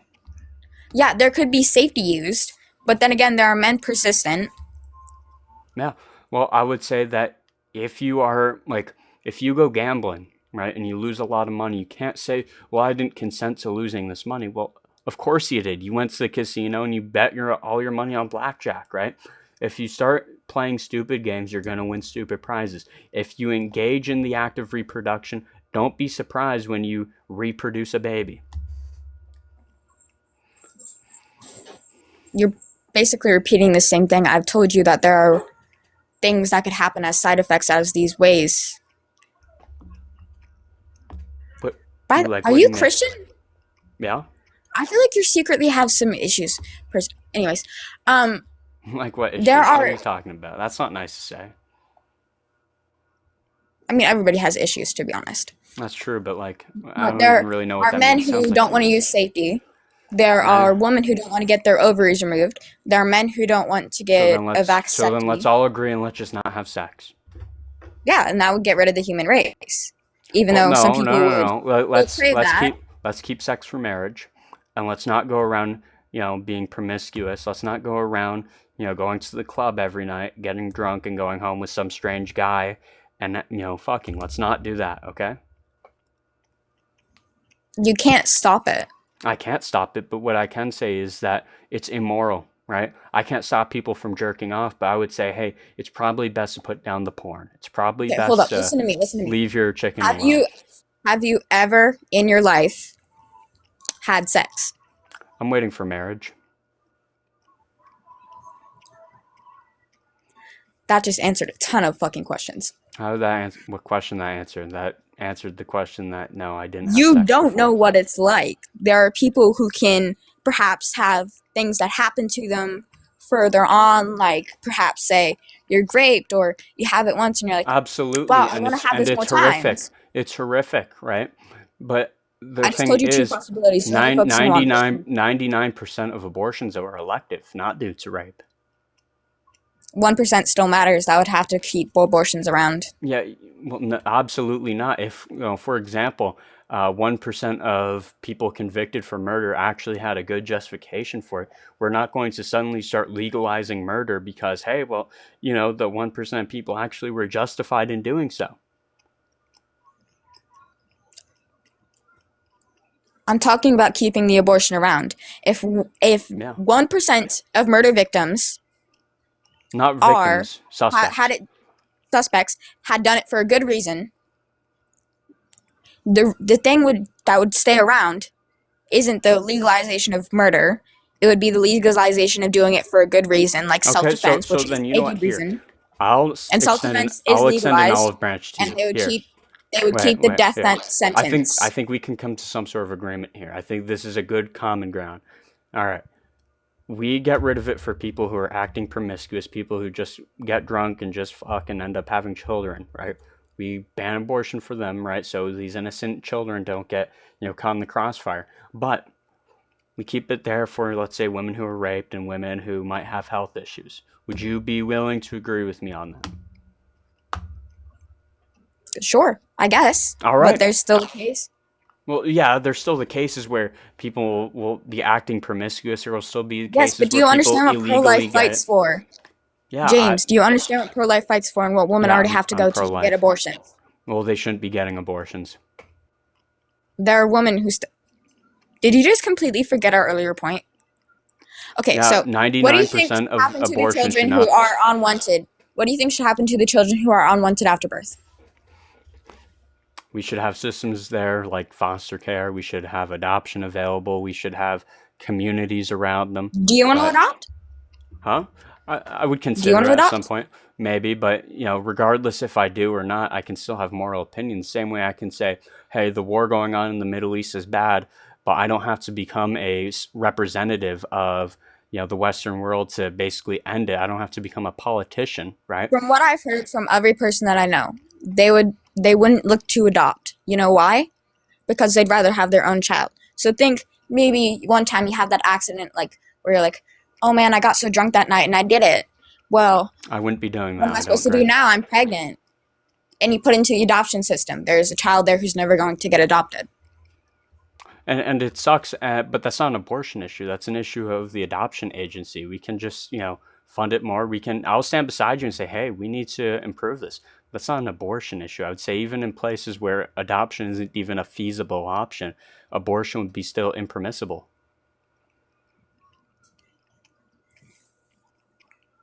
Hold up. Have you not paid attention to this conversation a lot? I don't think you have. I have. You've said in our common ground that abortion should stay along for specific reasons. Like rape and incest and health of the mother, yeah. Mm-hmm. And what about younger people Well, when who younger do it for the people, first time because they're curious for what it feels like? yeah, so if they're young enough where it poses a health threat to their body, yeah, I would say they can get it. But I would And then urge there are also women. those There are also women the who women who can't. can safely deliver, I think, should safely deliver. Yeah. Okay, so you agree that abortion should stay around? No, like I said, for 1% of cases, sure, but for 99% of them, no, get it gone. Okay, can you bring up the source that says 99%? Yeah, it's the Guttmacher Institute. Do you know what that is? Yes. So the Guttmacher Institute, for anyone in the audience, is the former research arm for Planned Parenthood, which is an abortion facilitator. Oh God. And they basically have got the numbers, and it shows that 99% or less than 1% of abortion are due to rape, 0.5% are due to incest, and 1% are late term or after 21 weeks. This is the Guttmacher Institute. You can search it up. Okay. And what about medical issues? Does that say that on there? They kind of categorize it as the late term abortions. So it would still be less than 1%. Okay. And do you think that the child knows what's going on? I think if you were above the age of 12, absolutely. I'm talking about the thing in the womb. No, but I wouldn't necessarily see why that's morally So relevant. you don't remember before birth, No, or you don't remember after birth. no. Like you don't remember dying. So, how would you know you're murdered? How would you feel that pain? I don't How think would you that care? necessarily matters. I would say that it's wrong to murder people regardless if they're able to know of it, right? I would say if my friend Murder fell, is taking life. Murder is taking a life. yeah, How but can you live a life if you've how can you live a life? murder is ending the life, right? We can see How that could you this thing. Hold on. how could you end a Murder, life that never lived? because it absolutely lived when it was conceived. It exhibits homeostasis, right? We can see it is growing. It passes the characteristics of life. This is something that is living by pretty much every measurable characteristic. So of course it is alive, and something that is alive can be murdered, right? So we know it can be. And I would say that pain is not the reason why murder is bad. Murder is bad because you're taking away a life. So regardless if I'm able to be aware of the murder going on, regardless if I'm able to feel the pain or not, it would still be immoral. The same way if my friend was under a large amount of anesthetics, it would be wrong for me to go up to him and shoot him. I never met. Okay, I think you missed a point. Okay, so how can you live a life you have never lived if you I just haven't explained it to you. experienced? You don't have to experience things to be alive. They're not alive, they're viable. Which is synonymous with alive. You're just using rhetoric here and basically switching the terms. Science, biologists would all agree. I'm pretty sure it was like 98% of biologists agree that life begins at conception. Not when it gains experience, because experience is irrelevant to me. I don't care. I believe that, human beings have dignity, right? Like, you should not defile a human being even if they're not aware of it, right? Let's say we had you would say that it would be wrong to, defile a dead body, right? That would just be disrespectful. That would be taking away this person's dignity, even if they're not alive and aware of what's happening, right? Yeah. Everything's defiled, whether it's burned or graved. Well, I'm aware, but you would say that would be wrong for me to like go ahead and intentionally defile it by like, I don't know, just grabbing a cheese grater and sliding it up his face and whatever and just peeing on it. You would say that's like, defiling, right? You would say that's disrespectful, right? Yeah, sure, but the things in the dirt do it anyway. For sure, but it would be, we The can't thing that necessarily creates. we can't necessarily control what happens in the ground, but we can say that it is not moral for us to intentionally go ahead and doing that, right? To a dead body. Now, I would say that it would be equally as wrong, in fact, probably even more wrong, to do it to something that is living like a fetus. Okay, so what do you think about the saying, "I'm too young to die"? I'm too young to die. It's a saying. Like, I don't have opinions on it. Everybody has opinions on everything. No, you don't. I don't have opinion on what color the sky is. It just is what it is.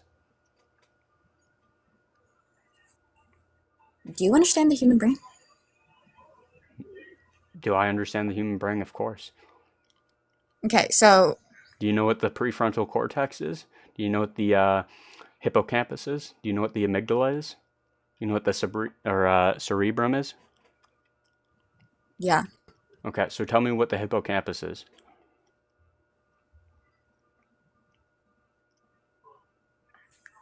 shit. Anyways,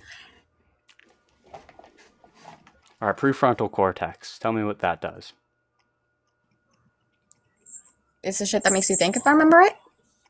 Okay, good. Do you know what serotonin is? Yeah, it's the shit that makes you happy. Isn't that dopamine? There are two different kinds. There's the kind that makes you normal. Ah, there you go. So you do know. So you would know that for one to have an opinion, their prefrontal cortex has to consciously be aware of such things and consciously, create a thought of it, and it has to be stored in their hippocampus, right? If one's prefrontal cortex just takes it to be a truism and doesn't really have any opinions on it, you're not storing any opinions in the hippocampus. Therefore, you wouldn't have an opinion on things. You can have an opinion on anything. You can have an opinion on anything, but that doesn't mean you have an opinion on everything. Yes, but I asked, what's your opinion on a saying? How do you I think don't of have this? an opinion on that saying. What do you think? What do you think it means? That's what I'm asking. What do I think it means? I think it's just someone who is trying to come up with a reason on why they shouldn't die. That's like me saying, I'm too handsome to die. It's like that you're just coming up with a reasoning on why you can't die. That doesn't actually mean anything. That's just a saying. That sounds like something my uncle would say. But yeah, if you are too young to die, it means you're saying you haven't experienced enough. You haven't lived a full life. So if you're a Okay. child, if you're a baby, you haven't even lived a life. Yeah, but you're also too young to die, so. Sure, but nothing can stop you from dying. Brother. Yeah. What? I mean- Nothing's stopping you from dying, but you're too young to die. But the fetus, it's too young to live. Okay. It's kind It's of like too young the to before. live, but once you're born, you're too young to die. This is funny. Anyways, so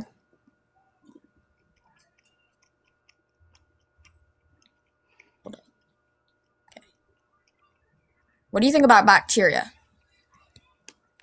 Brother, can I ask you, what's your opinion on tripods? You like tripods? What's your opinion on, 128 gig USB sticks? Sure. I like tech. There you go. Sure, biology's pretty cool, I guess.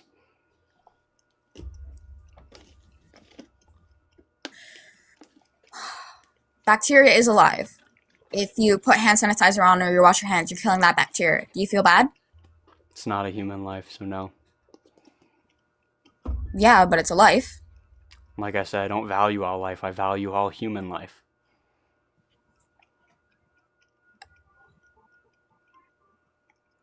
If hold up. Okay, so if there weren't cows, if there weren't plants, how would a human live? How could you not care for that life? Brother, how is this related? Like, can you please explain it to me? Because bacteria is alive. Pro-life cares about life. No, it cares about human life. Cares about the dignity of a human the same way, we would say it's wrong to defile a dead person is, even more wrong to defile an alive person. We believe the life begins at conception, and biology agrees with us. Therefore, we say that murdering it is like murdering an innocent baby. Okay, and how does that baby live after birth? I don't know, by using its biological organisms. I don't know, through eating, through breathing, through sleeping. Like, what kind of Yes. question's that? Are you finally trying? Jesus Christ. If no other life is alive, if you don't care for that life, which is what I said, if you don't But also I do put as care much for that effort life. I towards say that it is life, wrong for what them will the to. child eat? What will the Yeah, child eat after it is born? yeah, we should feed them. Yeah.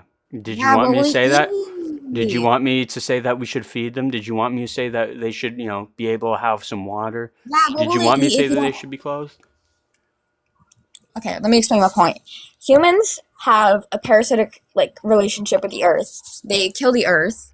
So, if you can't feed the child because the earth is harmed, Dude, the I said animals I are. don't care about like plants as human life because, well, they're not human. That doesn't mean I would say that we should just start, tearing down forests. That doesn't mean we should just be, disposing of like food and all that. We should be using our food to our disposal, but it would be, absurd for me to say we have to Do care you about the advocate for that celery too? sticks growing from the ground. We have to care for the potatoes as much as we care for human life. Yeah, we sort of do. No, we don't. Do you How will it cry when a feed? potato dies? Fuck no. How So will then we feed the obviously child you don't. instead? Through potatoes, through celery, through, I don't know, Yes, but beef. you can't stop deforestation. Do you advocate for that too? Do I? Yeah, I would say we should not be tearing down the rainforest. Sure. We should not be getting rid of farmers, right? Farmers are very important. I think we should be supporting them, and we shouldn't be turning, fertile land into, suburbs. Yes. Is that what you wanted me to say? Yeah. Yeah. I agree. We should be, protecting agricultural lands. We should be protecting, fertile lands and all that. We should be doing those things. We should be protecting rainforests through conservation areas. 1,000%.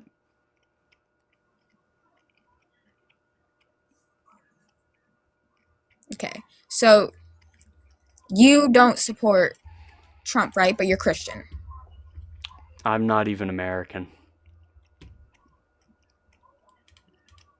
Neither am I. Congrats. Cool. Yeah, no, I don't support Trump. I don't think he does enough. What's your first language? English. So you understand this better than I? I understand what better than you?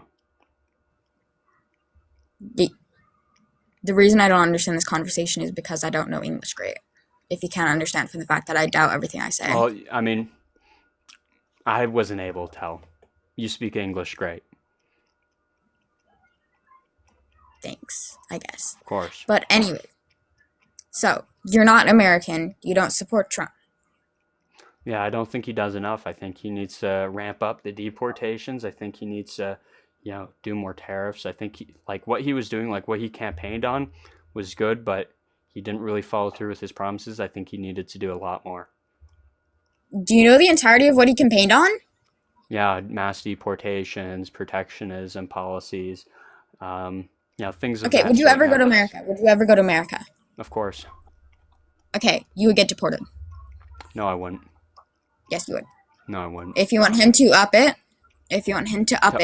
So he's deportations are for illegal immigrants, right? If I were to enter the It's illegal United anymore. States of if I were to enter the United States of America, right, without a visa, yeah, I'd be deported. But I wouldn't enter there without a visa or without a citizenship or without any sort of legal status there. Yeah. Okay, but with you saying that they should up the borders, people are already trying to get people to not come in, to not get out. You would be deported. No, You no, couldn't I get in or wouldn't. out. No, if they grant me a tourist visa, if they grant me a work visa, they wouldn't be able to take it away unless it expired or unless I violated something on the form or unless I did something in the country that broke the law. Supposedly, if I did none of those things, I would not be deported. Yeah, supposedly. No, that just is. It would be unconstitutional for them to deport me. They've already done a crazy lot. No, they haven't deported not one legal person under the administration. They've deported people with children who have visas that are still active.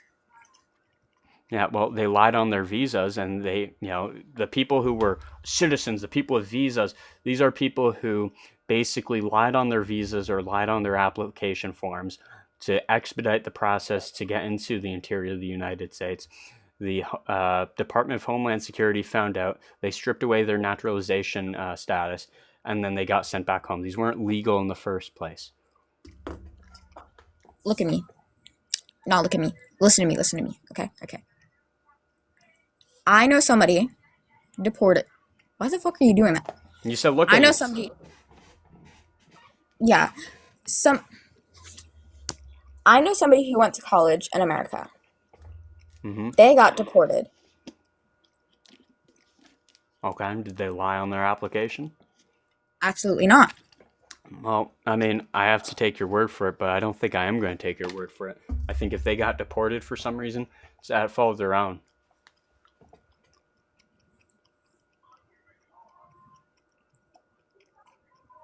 Then it would be your fault when you get deported in America too. Yeah, and if it was my fault that I got deported, then it's my fault. But we can't say, oh, it's this admin, it's this administration. Like, dude, I don't want, like, places of, like, Chicago turning into, like, an enclave of cultures that, like, come from across the world.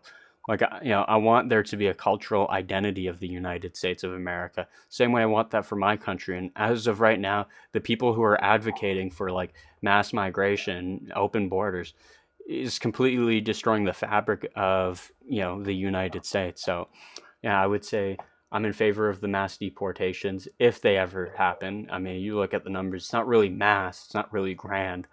And strong borders. I'm 1,000% in favor of that. Why are you non-American and fighting for American topics? I mean, you brought up Trump. I never brought up Trump. You've brought up Trump before. No, I brought it up when you spoke about Trump. I mean, these are my prompts here, right? Not one of those are exclusive to the United States.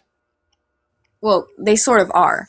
Only No, people they're not. in Absolutely not. Marriage happens in every country around the world. Abortion happens in pretty much every country around the world.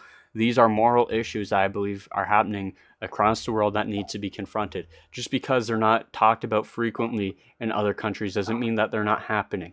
America has a huge population. Of course, more people in the United States are going to be talking about it.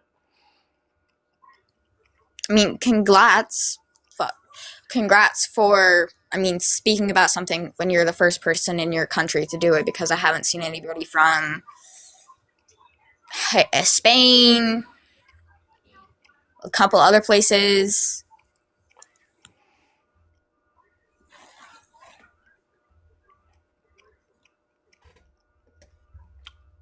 Yeah.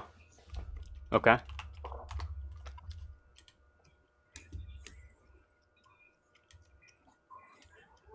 What's your point?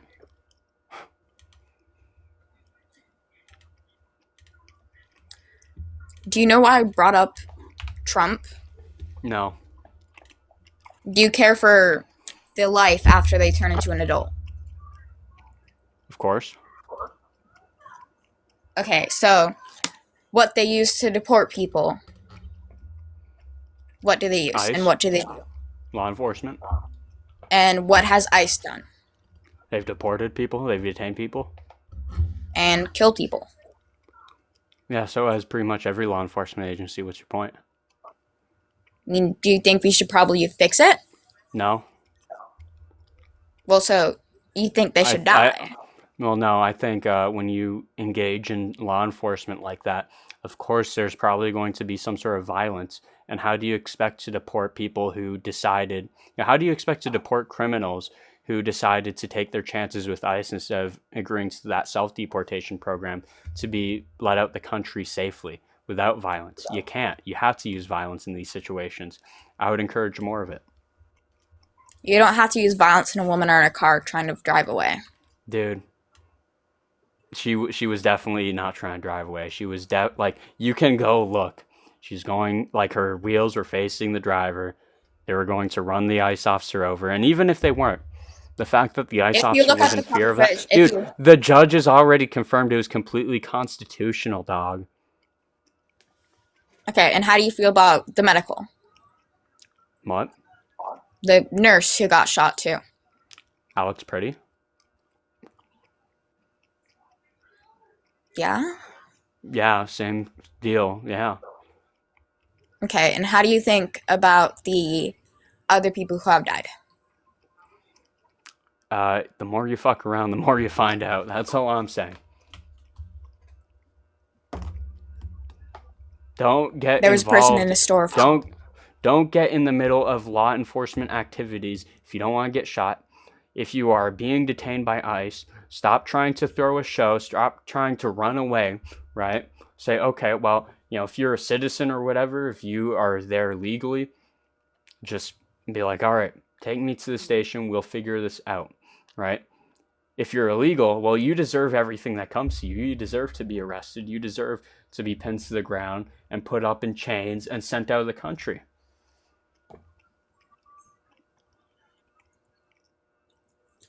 All right, I'm gonna do something real quick. I'm gonna lock the fuck in. I'm gonna quit trolling, because that's what I've been doing for this entire point. There was a man in a convenience store found dead behind the convenience store. By who? Okay. Well, Can you guess who? It probably wasn't ICE, because law enforcement doesn't leave dead bodies behind the back of a convenience store. Bro, please lock in, bro. I didn't mention dead. I said behind. You said a body behind the convenience store. What do you think like, when you say that, how do you think I'm going to interpret that? That the body is alive? Yeah, people use body to describe. Oh my goodness. Okay. What's your point? It was done by ICE. No, it wasn't. What? No. Yeah, go look at the list. No, you didn't lock in. You locked out. Oh my goodness. Yeah, you can repeat things from the comments if you want to Dude, look it's for fun. inspiration. Dude, some of them are pretty funny. I won't lie. Some of them are pretty To funny. be honest, yeah. Yeah. I'll admit right now, my whole entire purpose right now, I'm a fucking troll. And I mean, I think you're just saying that because you're kind of losing. I feel like you're trying to make points here, and then you realize, damn, people are like, she's not really cooking, gang. And then you're like, guys, it's rage bait. It was trolling, I swear. No, at first, my first point was to treat you like Dean Withers. Because they compared you to Dean Withers. So I was going to do the... Dude, everyone compares me to him. They're like, this is like Wither, Dean I was Withers. about to do the fucking troll thing for you. Were you gonna sing I was about to We Are have Charlie you Kirk have or a complete something? experience. No, I was gonna sing We Are We Piss. If you want, you can still sing it. I'm sure. But yeah, I'm No, not go ahead, really... sing it. Let me say something first, bro. But yeah, goodbye. And... Come on, sing it. I'll... Please.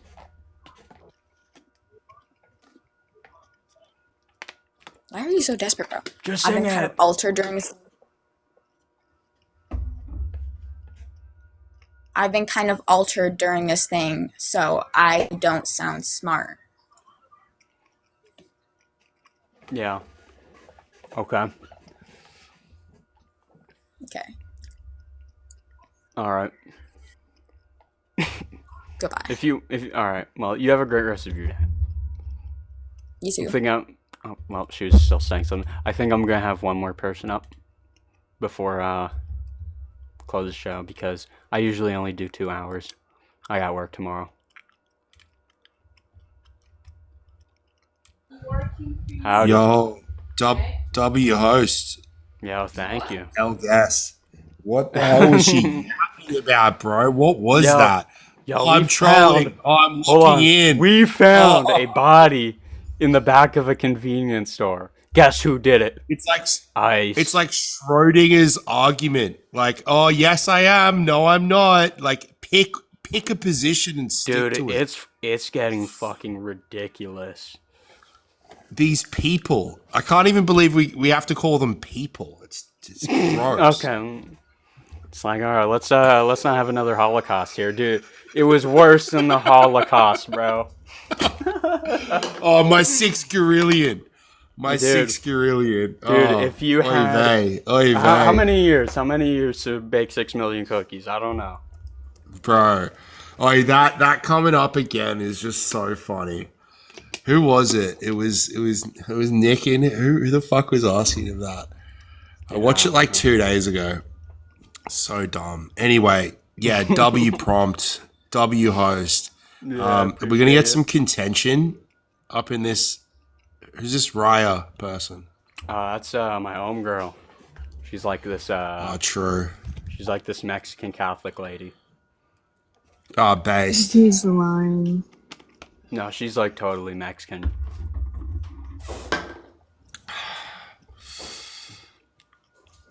Here, you want me to bring What's he someone up? supposed to If say? you want, I can let you debate. Please, I could date better than y'all. What is that? What is that comment? What does that even mean?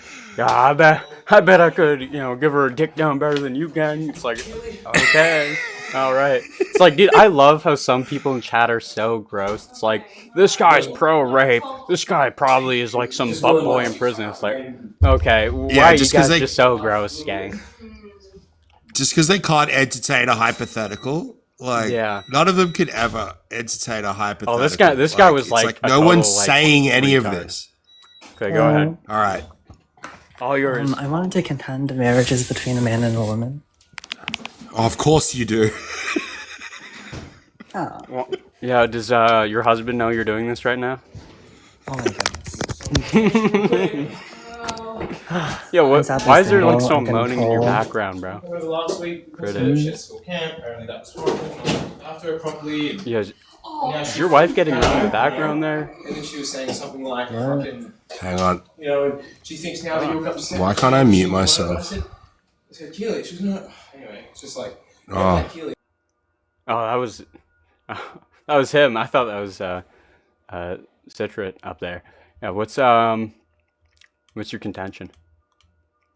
I think same-sex marriage is valid. I think same-sex relationships are valid. Okay.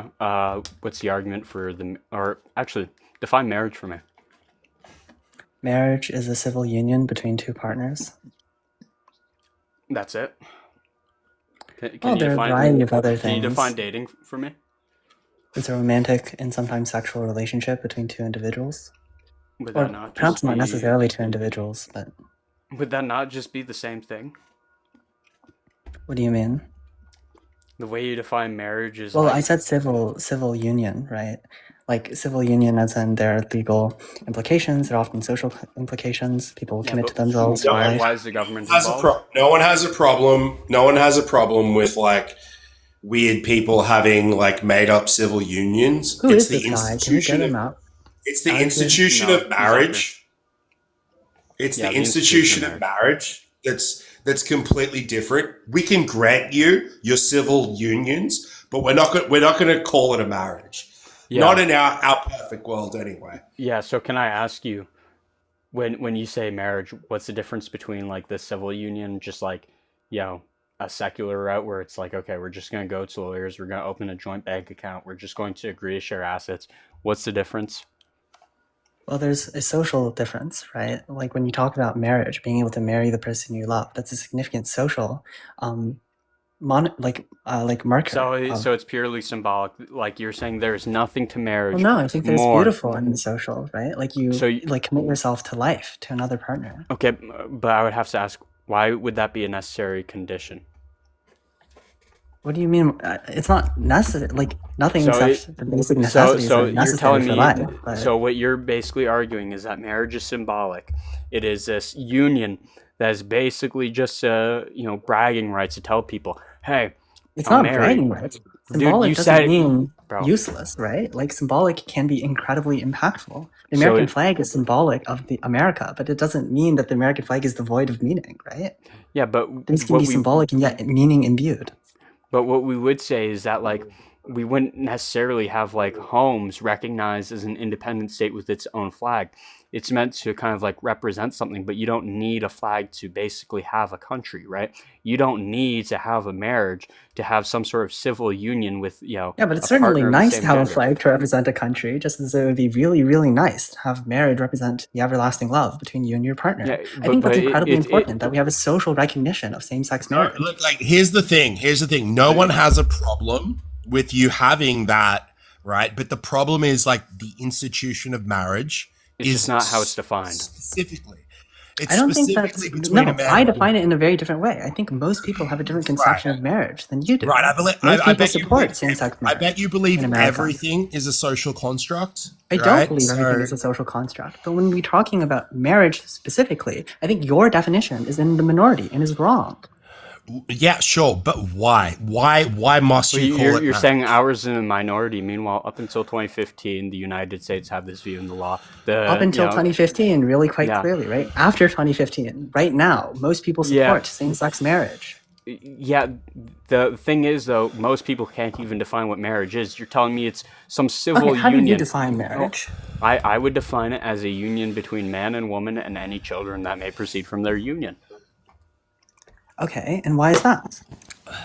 Because that's pretty much been the definition under the law for hundreds of years. That's been the view of the church. We've seen forever. polygamous marriage inside of the Bible. We've seen polygamous marriages throughout history. I don't hold to biblical marriage. Right, but your statement that this is how it's been for the entirety of history is simply false. No, I didn't. I said for hundreds of years. It's literally. You can pull back the recording.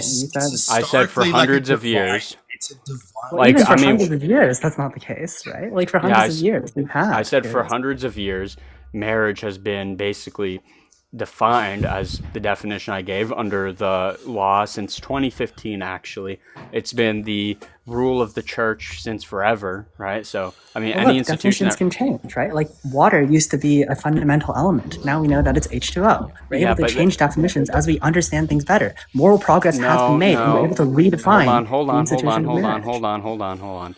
When we're talking about things, right? Words are inherently subjective. There is no official definition for every single word, because I could pull up the definition of water from like the Webster dictionary and one from the Oxford dictionary, and they would have two completely separate it would mean similar things, but they would have two separate definitions, right? When we come to marriage, right? No law, like, it's not like a moral thing, right? Allowing same-sex couples to quote unquote marry isn't moral progression. That's not us like granting some like arbitrary thing. That's like saying, okay, let's redefine reproduction to include men and men and women, right? That would just be a category error at fault. Right. In that case, we're talking about something that's literally impossible. But in the case of marriage, I don't see what's impossible. The fact that they consummated consummation was required for marriage in pretty much every definition from any institution. Even still, there's a lot of institutions that require consummation. And water being a basic element has been accepted by the vast majority of history, for the vast majority of human history. But water is not a basic element. Yeah, we can play word games all we want. We can play word games all we want. It's just semantics. What is this guy? Why is this guy still here? Oh my god. Well, we would just ask you what is a woman? Who is this like, guy? You would say it's some subjective thing. It doesn't have any point. Your host said that words are inherently subjective. Who are you? Oh my god. Well, look. Like we can apply. We know how flexible. We can just tell how flexible you would be with definitions. For example, I'm not flexible with definitions. I think water is H2O. There's nothing flexible about that. Great. Answer the question. What's a woman? What's a woman? I think they're. What is the relevance of this? But I think women see, because are adult we can see you coming from a mile away. What is a woman? I think women are adult human females. I'm perfectly fine with that definition. Okay. Do you really believe that though? Do you genuinely hold that as true? Well, I think we're gonna have different meanings of female, right? You don't believe it is that though, do you? You just said that because you knew it was the correct answer. I think trans women have female minds. They have female hormones. I think that they have a female sex in every meaningful sense of the term. Also, what does this have to do with anything, right? I might think that some meanings are objective. It's about the definition of what words means. Words have meanings. Right? I think aesthetic appreciation. I think the statement, the Mona Lisa is a really great artistic piece, is a subjective statement. But I do think no one would disagree with that. But I think things like marriage is the definition is defined as between a man and a woman. I think that's not an objective meaning. But I think there are other things that are just saying that I take some things to be subjective and other things to be objective is not a condemnation of my view that, for instance, same-sex marriage is valid, right? I don't even know how that would factor into the conversation. In what sense? In what sense is it valid? I think it's morally valid. I think it's love. I think it's beautiful. No. It's a cultural thing, and it's this jealousy from. That's where it comes from. It's a jealousy. That's what's I deserve to be married. That's 100%. I deserve to be. Yes, I deserve to be married. What's wrong with that? Yeah. I can tell that's the feeling. You don't think that gay people deserve to be married? The same way that straight people deserve to be married. But that's the thing though. It's just it's a wanting to feel included into something, which is what is wrong with wanting to be included? I want to be included all the time. But that's where it comes from. It's really obvious. That's what it is. That's where it's this yearning to have this thing that is not. And you seem to have a thing that applies to that particular desire thing. To exclude them from this institution, to exclude them from civil society. And I don't see why we should do that. Because but I could do that with a lot of things that are heteronormative. You know what I mean? I could do that in the same case and say that's not right.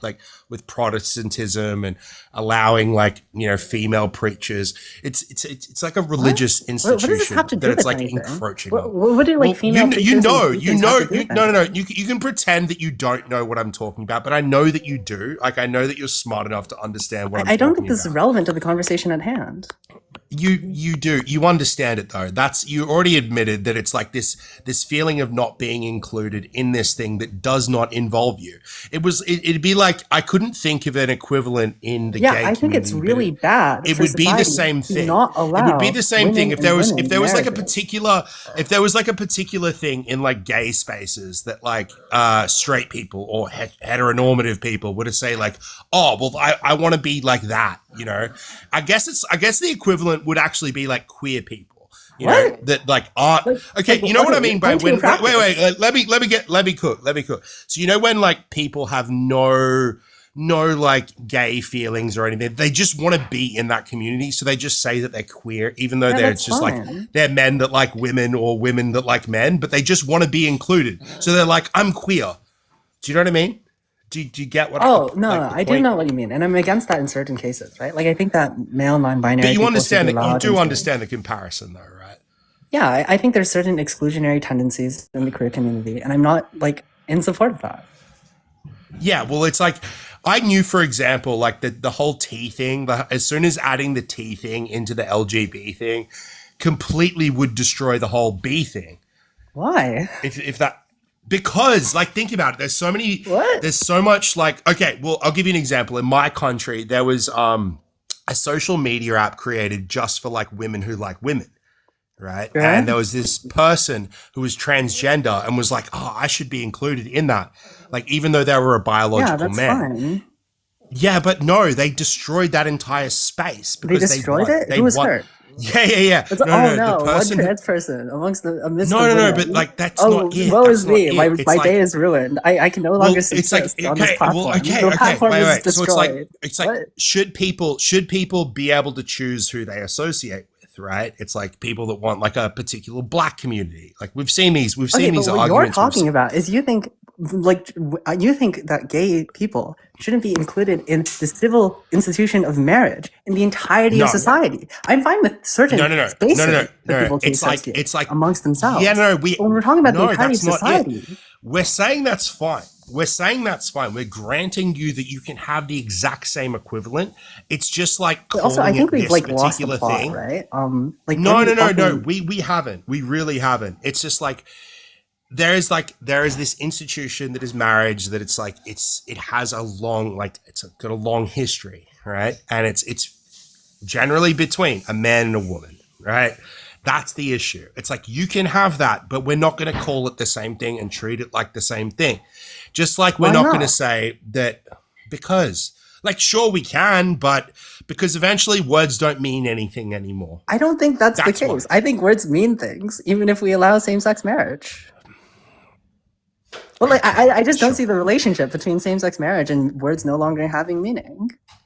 And also things having long histories. If you can't, slavery. It's like it was once the case that marriage was defined between man and woman and people of the same race. But I think it's perfectly fine for people to between races have. Do you know what the argument is? Do you know what the argument is? It's literally cultural appropriation. That we can make the exact same arguments of cultural appropriation. I also don't think cultural appropriation is a good concept to keep levying. I think it's fine to culturally appropriate things, if I'm being honest. But you get the points that the people that complain about cultural appropriation make. I'm not really sure I do. Like sometimes they talk about it and I'm like, this is such a non-issue, honestly.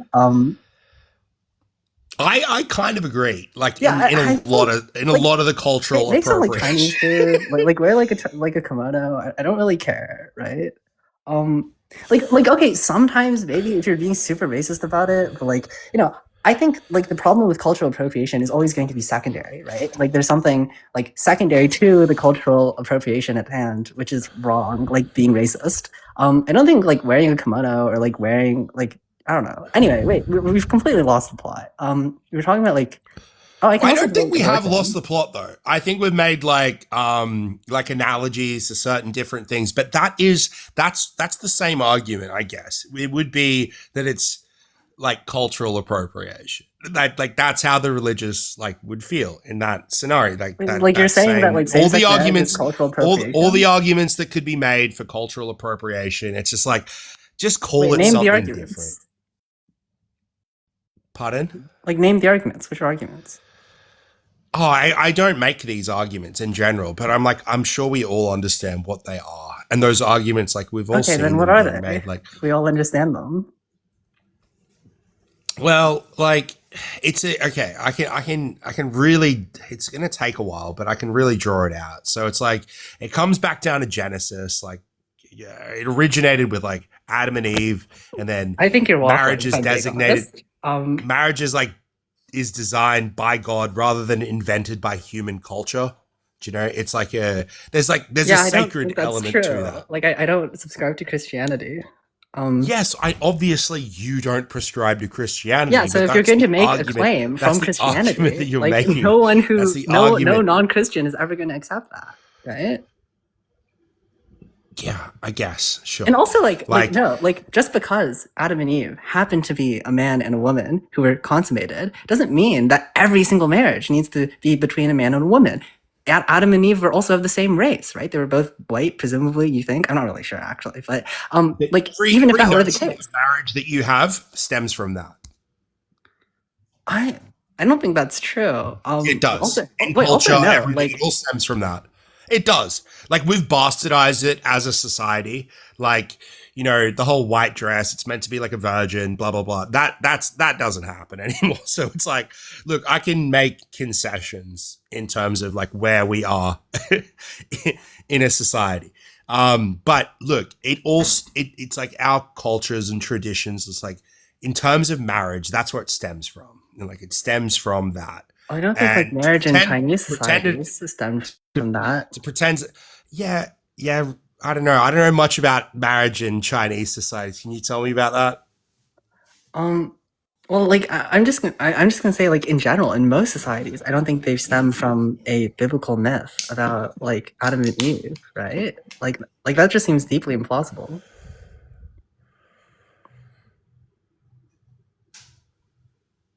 Well, no. You were saying, what were you saying about the Chinese society? I'm actually interested. Tell me about marriage in Chinese society.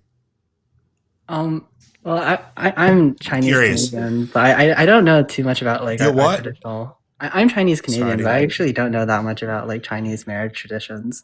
Then why did you use it as an example? I'm confused. Because I'm Chinese, but Yeah, like but I know bet about my that's still parents' like marriage.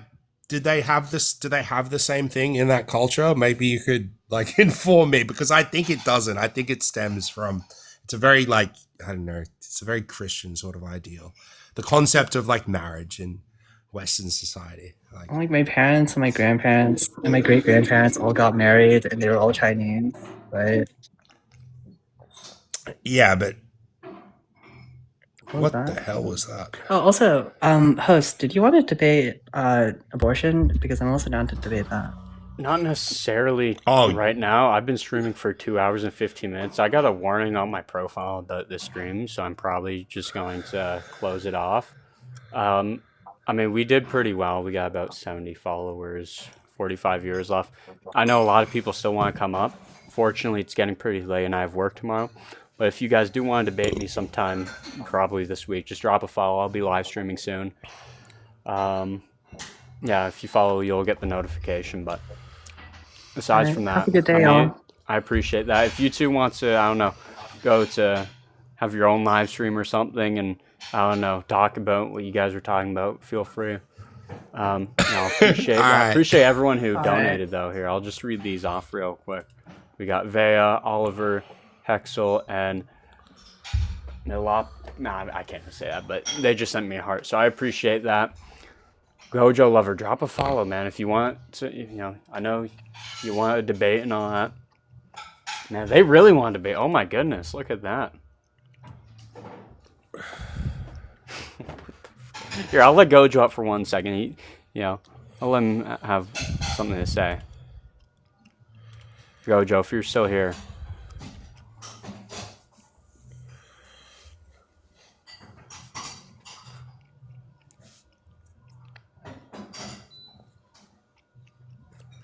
I don't think he wants to come up. Pro-life abortion Like, I'm pretty is murder sure, like, without we can citing grant legislation that dictates that same bullshit. Do you think legislation, like, defines things? Like, are you dumb? Every one of those profile pictures I see on this fuck-ass app, bro, every single one just has the worst takes. Dude. Every one of that. I know.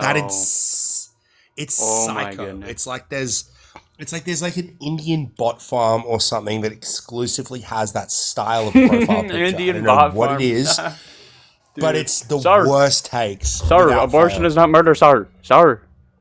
Sorry. Sir, do not Let redeem. me kill, sir. Let me kill it. Oh, Just the man. jam boys. Oh gosh. If you got a bail, I'll let you go. You're 18 and live in your parents' place. That's not even true.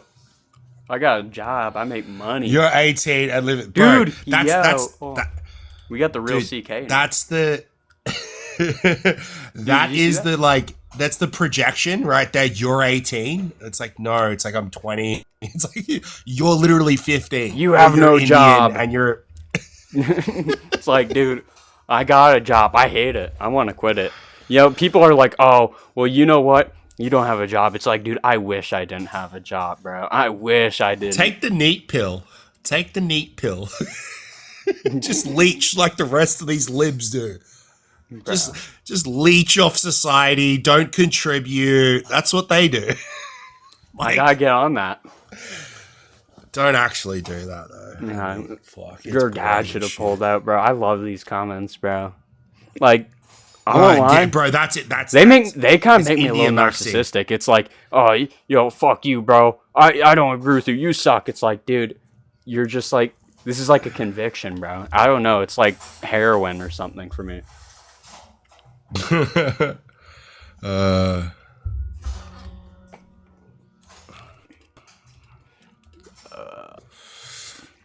But yeah, I'm probably gonna close up the live stream, honestly. But we got the real CK in here. Look at that. We got Charlie Kirk in here, and the people are talking to him. I thought he was dead. Charlie Kirk. Yeah. Oh, yeah, as soon as he starts going off on the small hats, just see ya. Like, it was very convenient. Very convenient. Mm-hmm.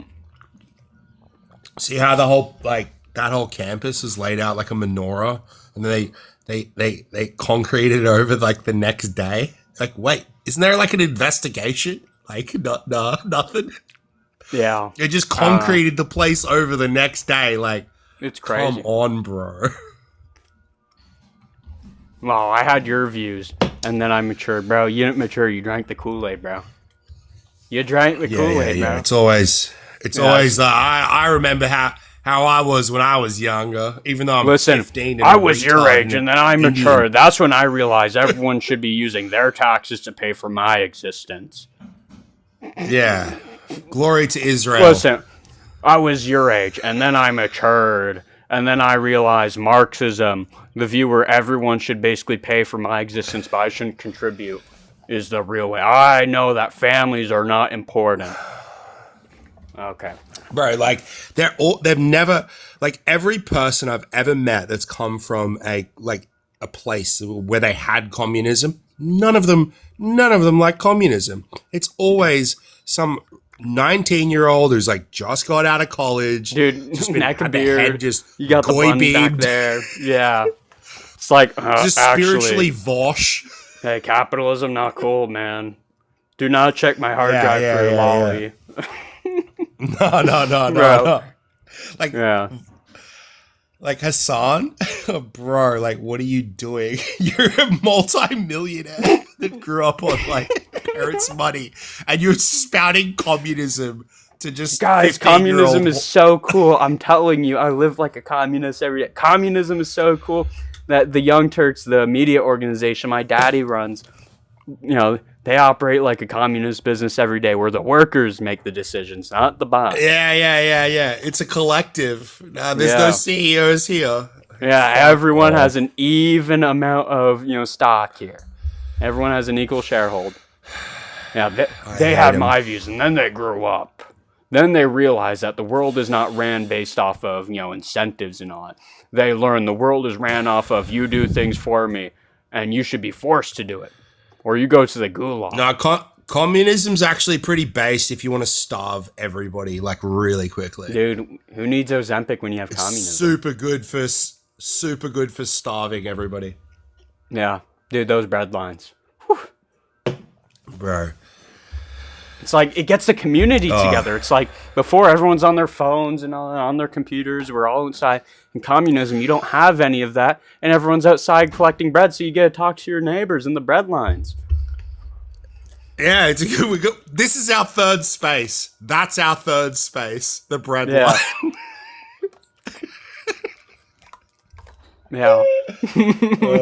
I fucking hate him, bro. Dude, we are going to back in time to like Soviet Poland or something. We are going to see what the locals are doing. We're going to see them on their, computers and all that in the 90s. We're going to see. Well, it's like when the it's like the easiest W. Like when the Berlin fell, the wall in Berlin fell. Where did everybody go? Where were they going? Like, it's just. Shut up. Stop trying to push this backwards crap. No one wants it. No one needs it.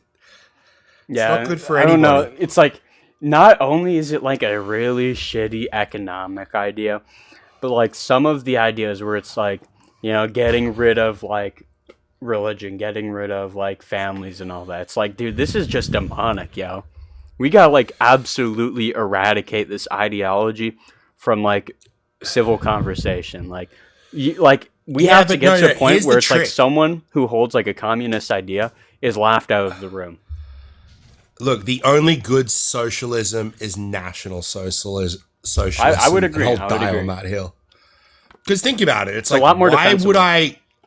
Yeah, why would I provide welfare to the rest of the globe? Like, wouldn't I want to protect? Like, wouldn't I want to? You know, like think about the policy of like everywhere on Earth right now. We have a housing shortage, and we have a population shortage. So how do we fix that? How do we fix that problem? Well, every person who has children, we just knock off their tax bill. We'll just knock those kids off until they pay. You have 4 kids, you pay no tax. You solve the population problem.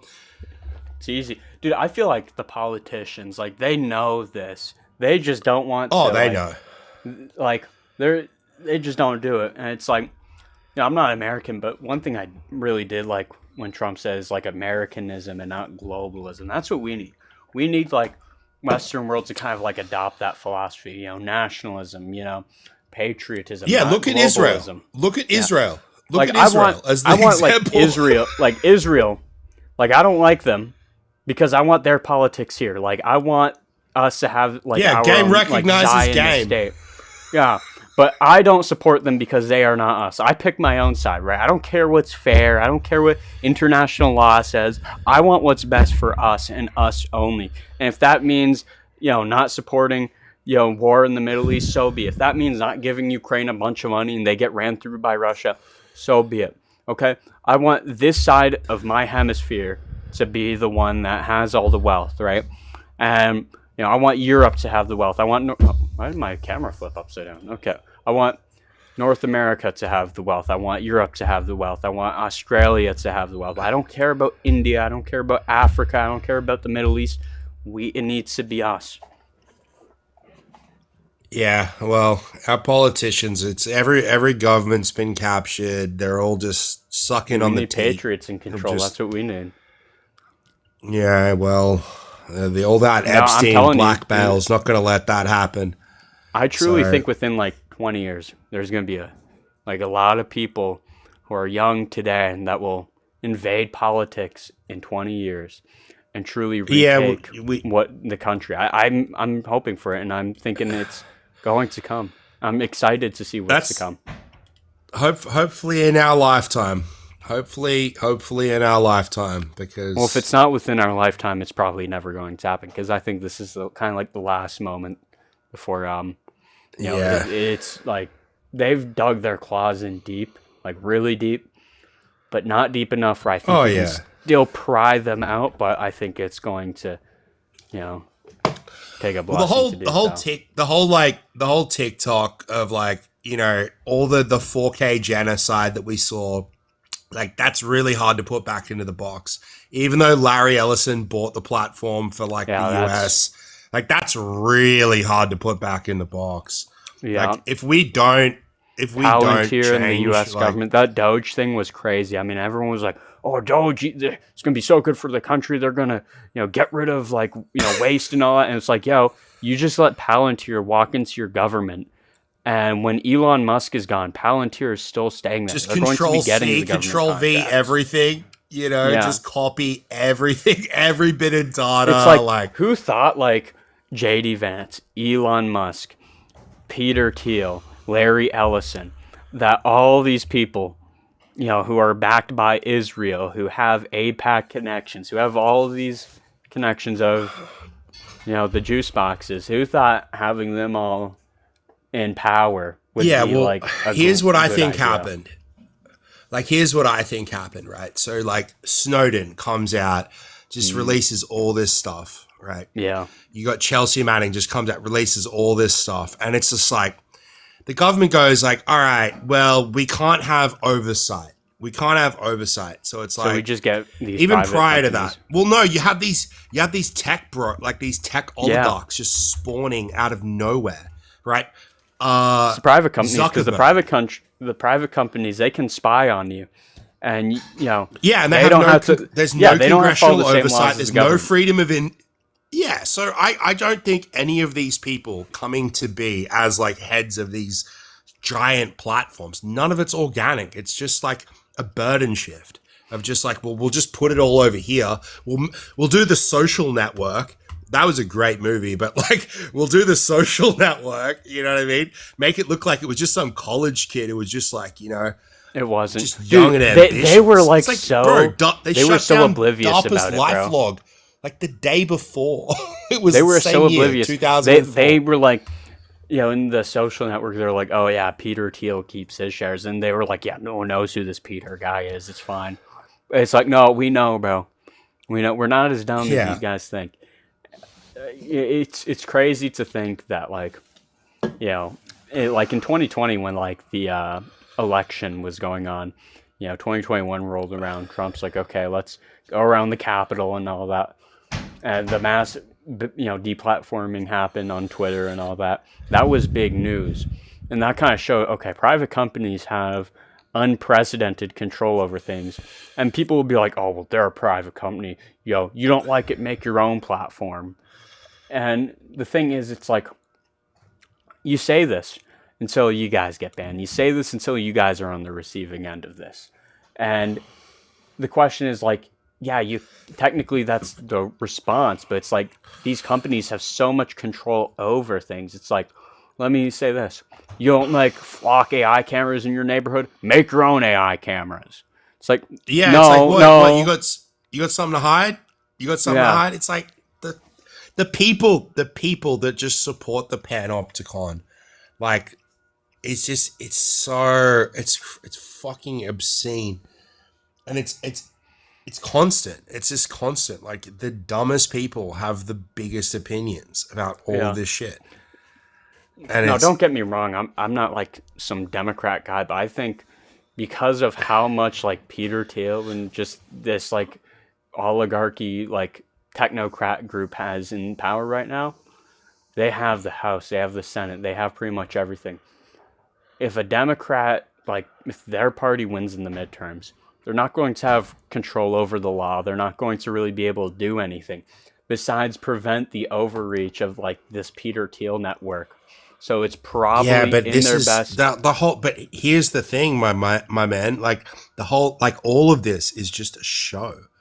Like, give me the power to coin a nation's money supply, and I care not for whom makes its laws. Like, the thing will like, people will argue about politics until the day comes, like until the cows come home. But when you control the entire world's money supply through central banking, like, it's over before it starts. There is no conversation to be had. When you can leverage just you got everything. It all starts with the money. The Bilderberg group. Yeah, it all starts with the money. Like, that's all that matters is the money. The money's fake. Like, the banks print all the money out of thin air. They don't even have it. It's not even fiat anymore, because it's like they don't even have the 10-20% reserve to loan out the money. Like, all of the regulations are off. Like, it's all off. It's all controlled. The only people we go to war against are countries like Iran that don't have a central bank, Afghanistan, Syria. Like, you know, the only reason we haven't gone against North Korea is because, like, bro, Rocket Man will drop like nukes. You know? Like, truly, it is like a matrix in a way. And, you know, I hate using that term because it's kind of been. It is, though. It is. It's a matrix.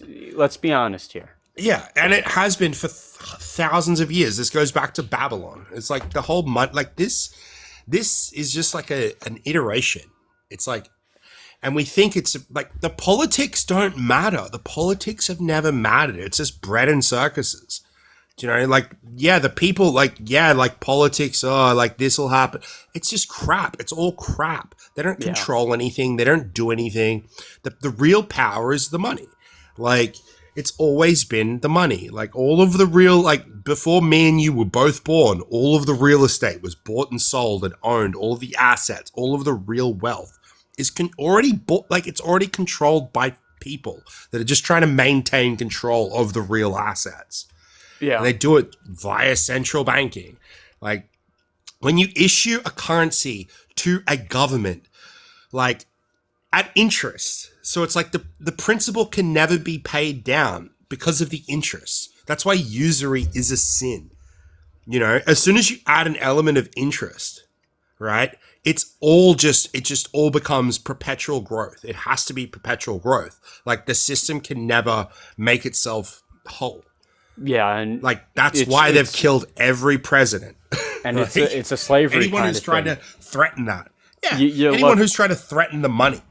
Yeah, and die. You see people like everyone who votes, everyone who doesn't vote, anyone who works really, their taxes go towards paying off this debt that's only continually growing and growing and growing, so it's never going to be paid off. And you have effectively that's the thing, my man. Created a nation of slaves. Wait. The taxes don't pay off the debt. They don't. It's treasury bonds. They don't even... Exactly. The taxes don't even pay off the debt. Like your taxes do not go to paying down the national debt. Yeah. That's the thing. People are like, oh, this government has like put us into debt. It's like, no, the debt is built into the system at a fundamental level. It's like, it's treasury. No one's ever gonna people, but like normal people will never understand things like the Cantillon effect. Like where power is concentrated, that's where the money flows to. Yeah. Like by definition of how money creation works. It's like if your government, if your treasury is not printing its own currency, you are a slave. Like it's as simple as it gets. Like you were just a slave by definition. Like it's just a game of musical chairs. Like that's how money works. It's just a game of musical chairs. And the people that end up living homeless on the street, they were just like, they're just byproducts. They missed out on their chair. Exactly. Yeah, byproducts of the system. Yeah, they're just, casualties. They're just numbers. Yeah. The only reason the poor exist, like we could have no poor, like overnight, but the only reason the poor exists is to scare the middle class into working like slaves. Be like, you don't want to be that guy. Because you don't want to be the guy on the street. Like money... Like, it's already worth nothing, but it's worth even less when people don't actually believe in the incentive of it anymore. And that middle class is there basically to perpetuate the idea that there's an incentive. And then you have the poor people who are like, okay, well, you missed out. You don't have this money, right? And that's the artificial incentive. Do you know what the solution is? Are you having a shower right now, bro? No, I'm taking a piss. The solution is Infinity Indians. Oh, that's true. That's the solution. You can if you don't play the game, billion Indians, bro. We got 100 million billion Indians that are ready to play the game. So that's fucking either put up or shut up. Dude, that's like, the mass migration, bro. And then you have like these like happening. You have these like 13-year-old girls who've been fucking brainwashed by the education system, and they're like, oh well, you're just a racist if you don't want to fucking replace your neighbors with Indians. Oh yeah. This is all written down like hundreds of years ago. It's like women will always be the supporters of the party. Like they're the easiest because it's all emotional. It's all it's all emotional based. It's not rational. It's not logical. The fact that as soon as the 19th Amendment was a thing, like it's over. Like it's over. You cannot vote your way out of this now that we've got all of the women involved. Like, because we're just gonna manipulate them. We're gonna just Love Island them. We're gonna fucking just keep dumping psyop after psyop. It's the good goyim, bro. It's the goyim. The best of the best. Mm-hmm. Dude, at this point, I just call them Gentiles because I'm just about that life. Boy, it's like I get why they call us goyim. You know what I mean? Yeah, it's like okay. It's like you see like the Love Island. It's like, man, these goyim, man. There's not going to be a revolution anytime soon. Yeah, it's like, and then you'll see like these guys who are like, oh, you're just an incel, you're just a misogynist. It's like, dude, are you wearing the pants here? What a misogynist is. Yeah, they love to conflate those terms. Shit. Wait until you have your entire like country flooded with people that want Sharia law. You want to see what misogyny looks like? Yeah, wait until we establish the caliphate. You know what I mean? Like, Yeah. But they're the ones that are going, no, everybody's the same. We're all the same. Let everybody in. Dude, it's like dude, I was debating this Muslim. It's crazy. I was talking about like Aisha's age and all. I was like, okay, so what is the requirements? They're like, okay, mental and physical maturity in Islam to marry, right? Mental and physical maturity, that's like an abstract thing. What does that mean? Someone could be more mentally mature today than tomorrow, right? So they can't necessarily pinpoint. So it's purely subjective. And then I asked, okay, would you nowadays go marry a 9-year-old? Supposedly she was mentally and physically mature enough. And he would say, no, because it's against the law of the land. And I'm like, okay, supposedly, that's the only supposedly, proviso. No, think of this. This is where it gets good. Supposedly we're in an anarchist state, right? Where there is no law of the land. Would you be permitted? You'd be like, of course I'd be permitted to marry like a 7-year-old as long as they're mentally and physically mature. Oh, well, under his own fine. framework. And then it's like, think of this. Once we have like 1 trillion imported here and they take over, government or whatever, and they impose Sharia law, then the law of the land is whatever they think, meaning they can set it as high or low as they want. This is like radical Islam. Not even radical, this is just regular Islam. Yeah, they've always got to appeal to the the softer side, the like liberal side, until they have a majority. Well, the thing is, then it's like it happened in England. It happened in England. The Muslims, so they the were Muslims know voted that, in this guy, and then they banned the LGBTQ flag straight away. It's like you get what you fucking voted for. The Muslims know that they'll never really garner the support of the right wing because most of the people on the right are Christians and all that. They know most people on the left are atheists. They go with them and they say, okay, we're just a harmless, migrant or whatever. Then they garner the support of the left, even while they don't even share any views. Like, you go ask a Muslim, they hold crazy right wing views. It's crazy. Listen, I agree with everything you're saying, but I'll give you a simple analogy. All right. So if you have a farm, all right, and you got a guy who's like letting in snakes or like violent animals into your farm, do you solve the pest problem, or do you solve the guy letting them into the fucking property problem first? Dude, that's the issue. That was the abortion. That's the issue. Earlier, I was like, they said it's just a parasite. I'm like, okay, let's say that's true. Wouldn't you want to get rid of your ovaries and your eggs and any level of fertility if you think that they would cause a parasite to form? Because under your worldview, they're just parasitic eggs. And they're like, I could just get an abortion. It's like, you could also just remove your fertility, right? That's like me removing parasitic eggs from my stomach. Why would I want to remove it once I get the parasite? I get into those same discussions, but anybody who's like willing to suggest that their own child is a parasite isn't worth having a debate with. It's so far gone. You may as well just bash your head against the wall constantly and go, why does my head hurt? Yeah. Do you know what I mean? Like, it's such a bad argument. It's horrible. It's horrible. I don't even want to engage with it. Like, I could talk about why it's wrong and the fact that person in justice who has a Pepe PFP in 26. Dude, I would have a Pepe PFP. I think I might change my PFP to Pepe. Pepe's base. I love Pepe. I just ran. My last PFP was from the Auschwitz Museum. Yeah. The door from the gas chambers. The wooden chimneys. Am I? The wooden doors. No. The door. The door itself. Go look up the door. From their actual museum. It's hilarious what they considered that the Germans would say that. Look at the Auschwitz Museum. Just look at the door. Look at the actual door. It's so fucking good. Hold on.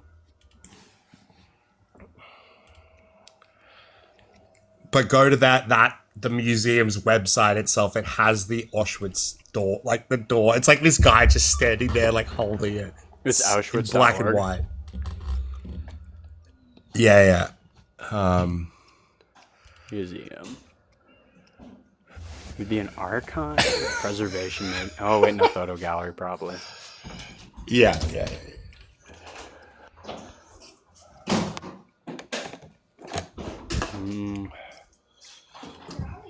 Did you find it? I'll I'm send looking. it to you. I think I know what the picture is, but Wait. I'm trying to find it. Like I've definitely seen it before. Wait, I'll jump out of this live and I'll just change my profile. Yo, look at this fed, bro. This guy is like, I'm an anti-Semitic white man. Please let me talk shit with y'all. Yo, fed alert.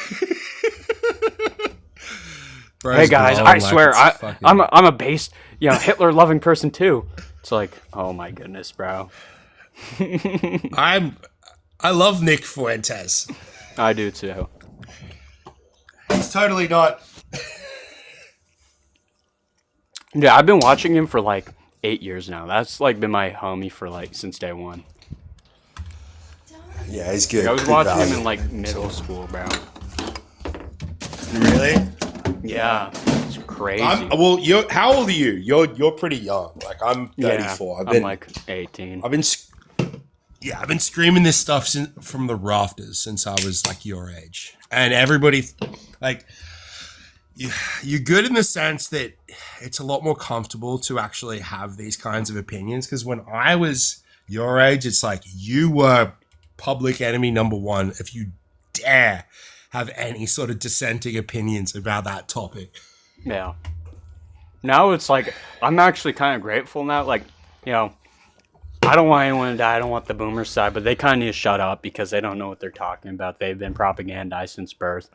And it's like, it's time for the new generation who is like actually not going to accept these like ideas like, World War II as like dogmatic and is actually going to investigate these. And it's like, now you're actually seeing it. You're like, nowadays, you're seeing it everywhere. People are like questioning things. People are like questioning whether Israel is the greatest ally. They're questioning World War II. They're questioning all these things. And, I'm quite excited to see what that's going to show. Don't even start me on that. Like, so Israel itself, so it was founded on 3 terrorist groups. The Irgun, the Likud, the Stern Gang. Like they're designated 3 different terrorist groups that formated and came together. And that's what the IDF is. Like they were literally designated as terrorist groups. And then they just formed up together and then became Israel. Like all of their presidents at the start were all terrorists. Yeah. They did the King David hotel bombing. They like Operation, like you go to ChatGPT, it's like, did these guys ever poison any wells? It's like, no, that never happened. It's like, well, okay, what is Operation Costlay Bread? It's like, well, actually, I guess they did do that at one time, but they wouldn't do that again or something. Like, they just got their little sticky fingers in everything, like all the AI crap. It's ridiculous. But Operation Costlay Bread, that's a smoky gun, that one.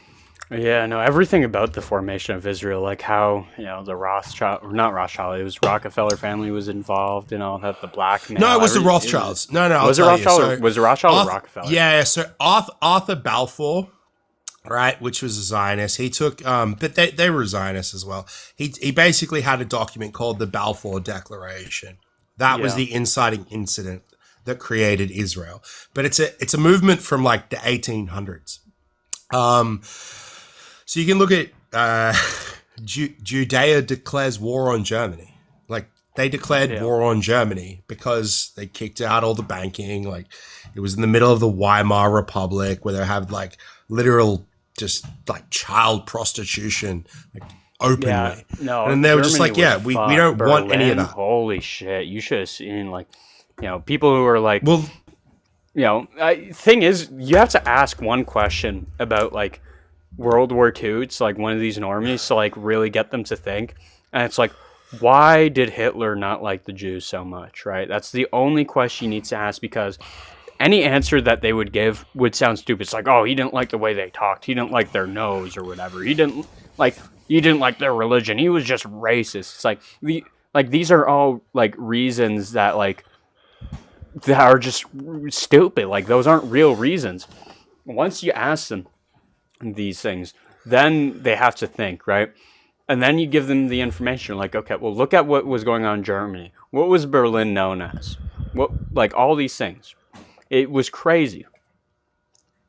Oh yeah, but the thing is, they'll never like think that hard. It's just like we'll just accept. Like it's like with COVID. It was the same thing with COVID. It's just like, well, the news said it. Now watch what happens with all this like Anthony Fauci testimony. They're all just. This is why This is the point.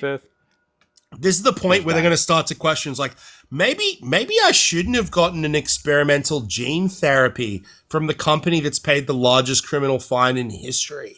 Maybe I should have thought about that a little harder, but like it was so bad. Like the level of psyop during COVID, like the largest wealth transfer in human history. Bro, it was fucking just nuts. Insane. And it was a test. It was like a test of like, I don't think it would work again. I don't think that shit would work again though. Thank God. Yeah, they really went hard in the paint on the COVID shit. Like I got about 15 different emails just because of how much I'd get my accounts banned from like all these social media just for speaking out, you know, which is all just confirmed to be true. Like I knew COVID was going to happen before COVID happened, because on Poll there was this guy posting about the air quality in China. So they were burning all these bodies. They were burning like massive amounts of bodies in China. This was before COVID started. Yeah. And that was like prior to it actually starting. And then Bill Gates has Agenda 2030, which is like him doing war games for a coronavirus. Like whenever they're doing war games for something, that's what's about to happen. Yeah. So it's like they're doing war games for a coronavirus, like the exact thing that happened a year later. And they're like, how we deal with it. I just don't trust anything about that. Like the whole COVID thing was like the biggest sham ever. And they say, oh, well, you know, you love these abortion people because they are like, my body, my choice, unless it comes to the COVID vaccine. You have to take the vaccine. You have to take the shot. You don't want old grams to die if you take it. The logic just does not work consistently on any point. No, it doesn't. They have major cognitive dissonance. It's very unfortunate. The biggest one for the abortion debate, right? This is the one that really sets them off. It's like this is the hypothetical I usually pose, and it's if I was to put abortion medication or someone was to put abortion medication in their girlfriend's food, and that caused that person to miscarry the baby, what should happen to that person? Should we kill him? Like, in my view, that's a murder. You know, like we should punish him to the full extent of the law. But it's like, I mean, I'm not really an eye for an eye guy. I'm more of like, I hold more of like we should just reflect infanticide laws. We should what? I hold to a view that we should probably reflect infanticide laws. I'm not really an eye for an eye kind of guy. I see why someone would have that view. Well, I mean, like, it's just to test their logic. It's like, it's my body, my choice, da-da-da-da-da. But the whole thing, it's like, it's not a child. It's just a clump of cells. It's like, well, if you hold that view, if somebody, like, you know, had kicks a pregnant woman in the stomach, causing her to miscarry, by your view, he should be charged with something far lesser than, you know. Yeah.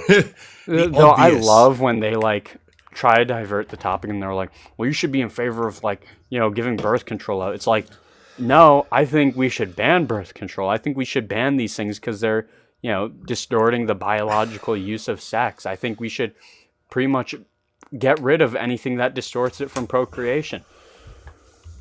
You know, abortion. The whole we don't live in a culture with any kind of accountability. There's zero accountability. Like, no one should have any. Just do what thou wilt will be the whole of the law. It's like Aleister Crowley's like just pulling the strings. Like Aleister Crowley. Oh my goodness. Yeah. Anyway, I thought you meant to go to bed. I was. I have work at like 9 a.m. It's like 5:19. I'm go to bed. Feel like a zombie, bro. But no, I appreciate you coming up and talking. You know, we had a good conversation. You know. No, it was mad chat. Yo, appreciate everyone. Where are you from? I'm from Canada. Where are you? Oh, the worst. It's horrible, dude. No, listen, I'm in the Indian epicenter, bro. I'm like right into it. I'm in it. Really? Yeah, no, it's bad. Brampton? Where are you? Yeah. Brampton. Yeah. No wonder. Yeah, that'd radicalize anyone. Dude, I'm telling you, you drop one of these like libtard Americans in Brampton, they're like, holy shit, Hitler's taken over me. Oh my goodness, it's the Jews. Yeah. Oh my goodness. Oh, that's funny that I picked it in one though. Like Yeah, one. Just one guess, bro. I said you won't believe where, and you're like, oh, it's Browntown. He knows. Yeah. Oh, I'll pull one out. F's in the chat. Yeah. It's bad. It's not good. But yeah, we're trying to India Max here too. We had Modi here like a month ago. Oh yeah. You know, they had our prime minister wearing the little head thing. Yeah, and it's so funny because we have like a left leaning government, but it's like Modi is so far right, and you're welcoming him in. It's just like they just want a GDP max, like shekels per goy. Like they don't care about the actual GDP. It's like the people who live here. It's just like bring your GDP as long as you also bring your gang wars and your like cartels and all that into the country. As long as you do that, please bring up our GDP. The whites yearn for gang wars. Dude, they want. Dude, I'm not even joking. Here you'll find like people who are like Indians who come from India. They build this enclave in Brampton of like India there. And then they bring like their gang wars over here. And then they like have sword fights in the middle of Browntown. It's like the funniest thing ever. I'm not even joking. Google Brampton sword fights. They bring their like cultural fucking. They bring their Sikh knives and like, shit. Bro, dude. You literally have welfare. Like put the knives down, Ranji. Put the knives down. Yeah. Yeah, it's fucked. Anyway. Yeah, I'm gonna head I'll to leave bed, you to though. it, bro. Yeah, I've been streaming for 3 hours. I gotta go. It was a good chat. It was an amazing chat. I love your work, man. Yeah, I appreciate it, man. Anyone who's still here in the chat who wants to debate me, drop a follow so you guys get notified when I'm streaming. It's a good night. Very good night. James wouldn't have the part to say this in public. Dude, I do say it in public. What? I say it with my coworkers, dog. I say it everywhere. Ugh.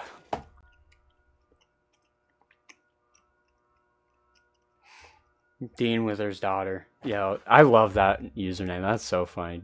Yeah. Dean Wither's daughter would be like a dude in a dress. Oh my goodness. It's my job. It's like just like a McDonald's job. It's like a simple job. Dude, Dean Wither's daughter is 1000% like a troon maxing. Dean wouldn't have it any other way. Dean would be like having a son. It's like, damn, I want a girl. I'm gonna make this a girl.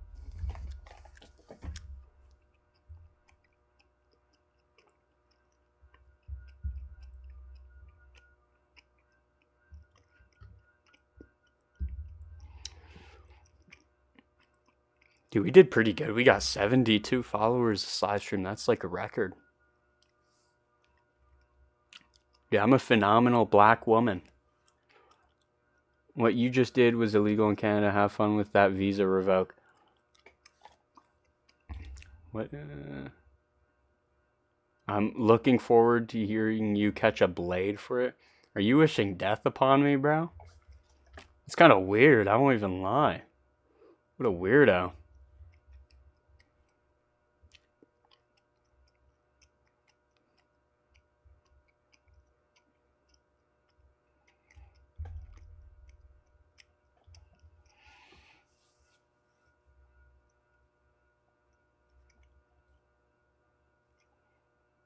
Yeah, I never understood the people who are like, feel free to report me. Yeah, Justin, you need to go, bro.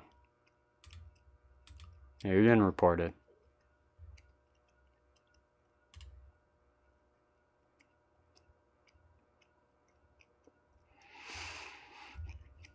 We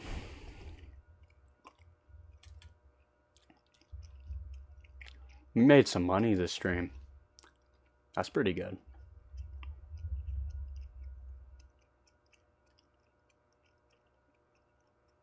I have a vagina, at least I think. I don't think you do. You gotta prove it to me.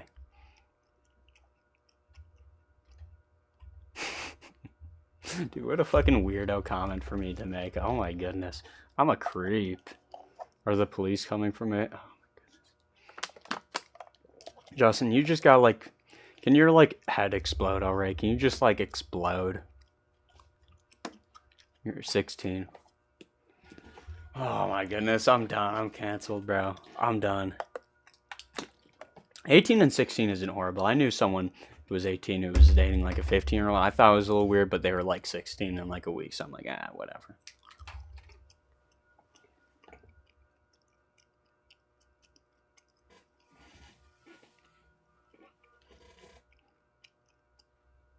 Not bad.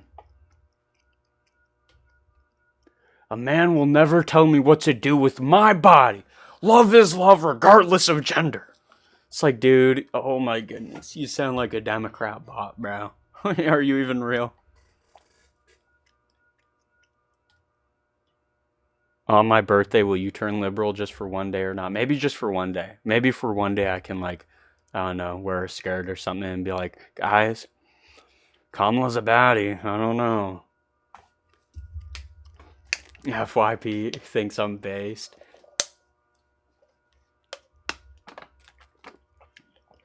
Yeah. I mean, I already get called a femboy, so.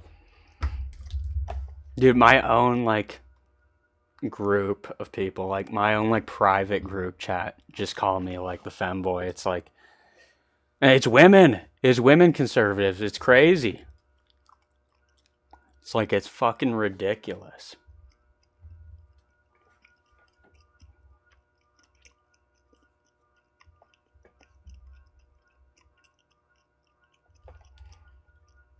Maid outfit when? 1,000 followers, I'll do the maid outfit.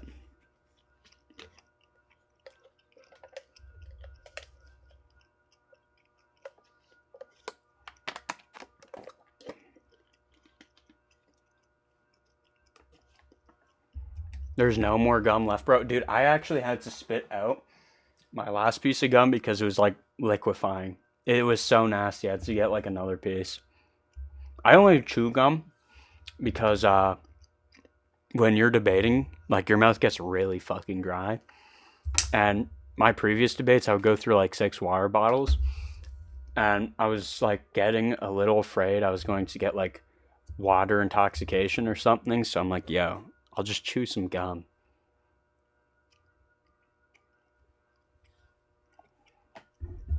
Yeah, no, skirt and thigh highs, 1,000 followers. Drop a like.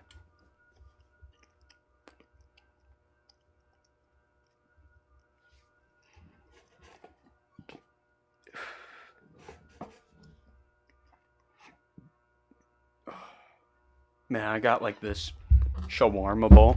It's so good.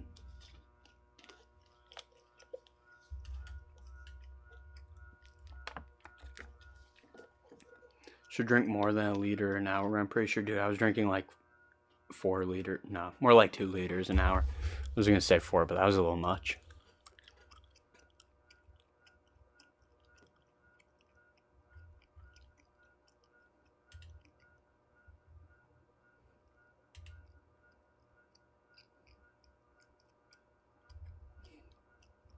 Yeah, Smartner, I'm like heading out soon, like real soon.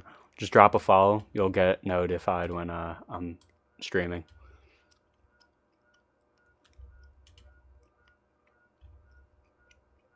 Dude, Withered Charlie Kirk. Is it Withered Charlie Kirk or Withered Dean Withers, bro? Bro. Yeah, metalhead, dead girl, walking, evil woke feminist, bro. Multi-fandom. A03 and fictional men. Yeah, that's what I've been saying. I've been like, that's what I've been going for a while. I'm like, low Kirkenly, metalhead. Now I was more into psychedelic rock more than anything, but, you know, metal's pretty cool.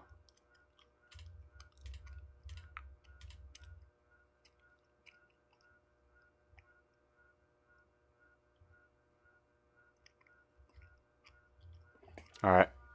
I'm closing down the live stream. I already said that I would. Follow everyone.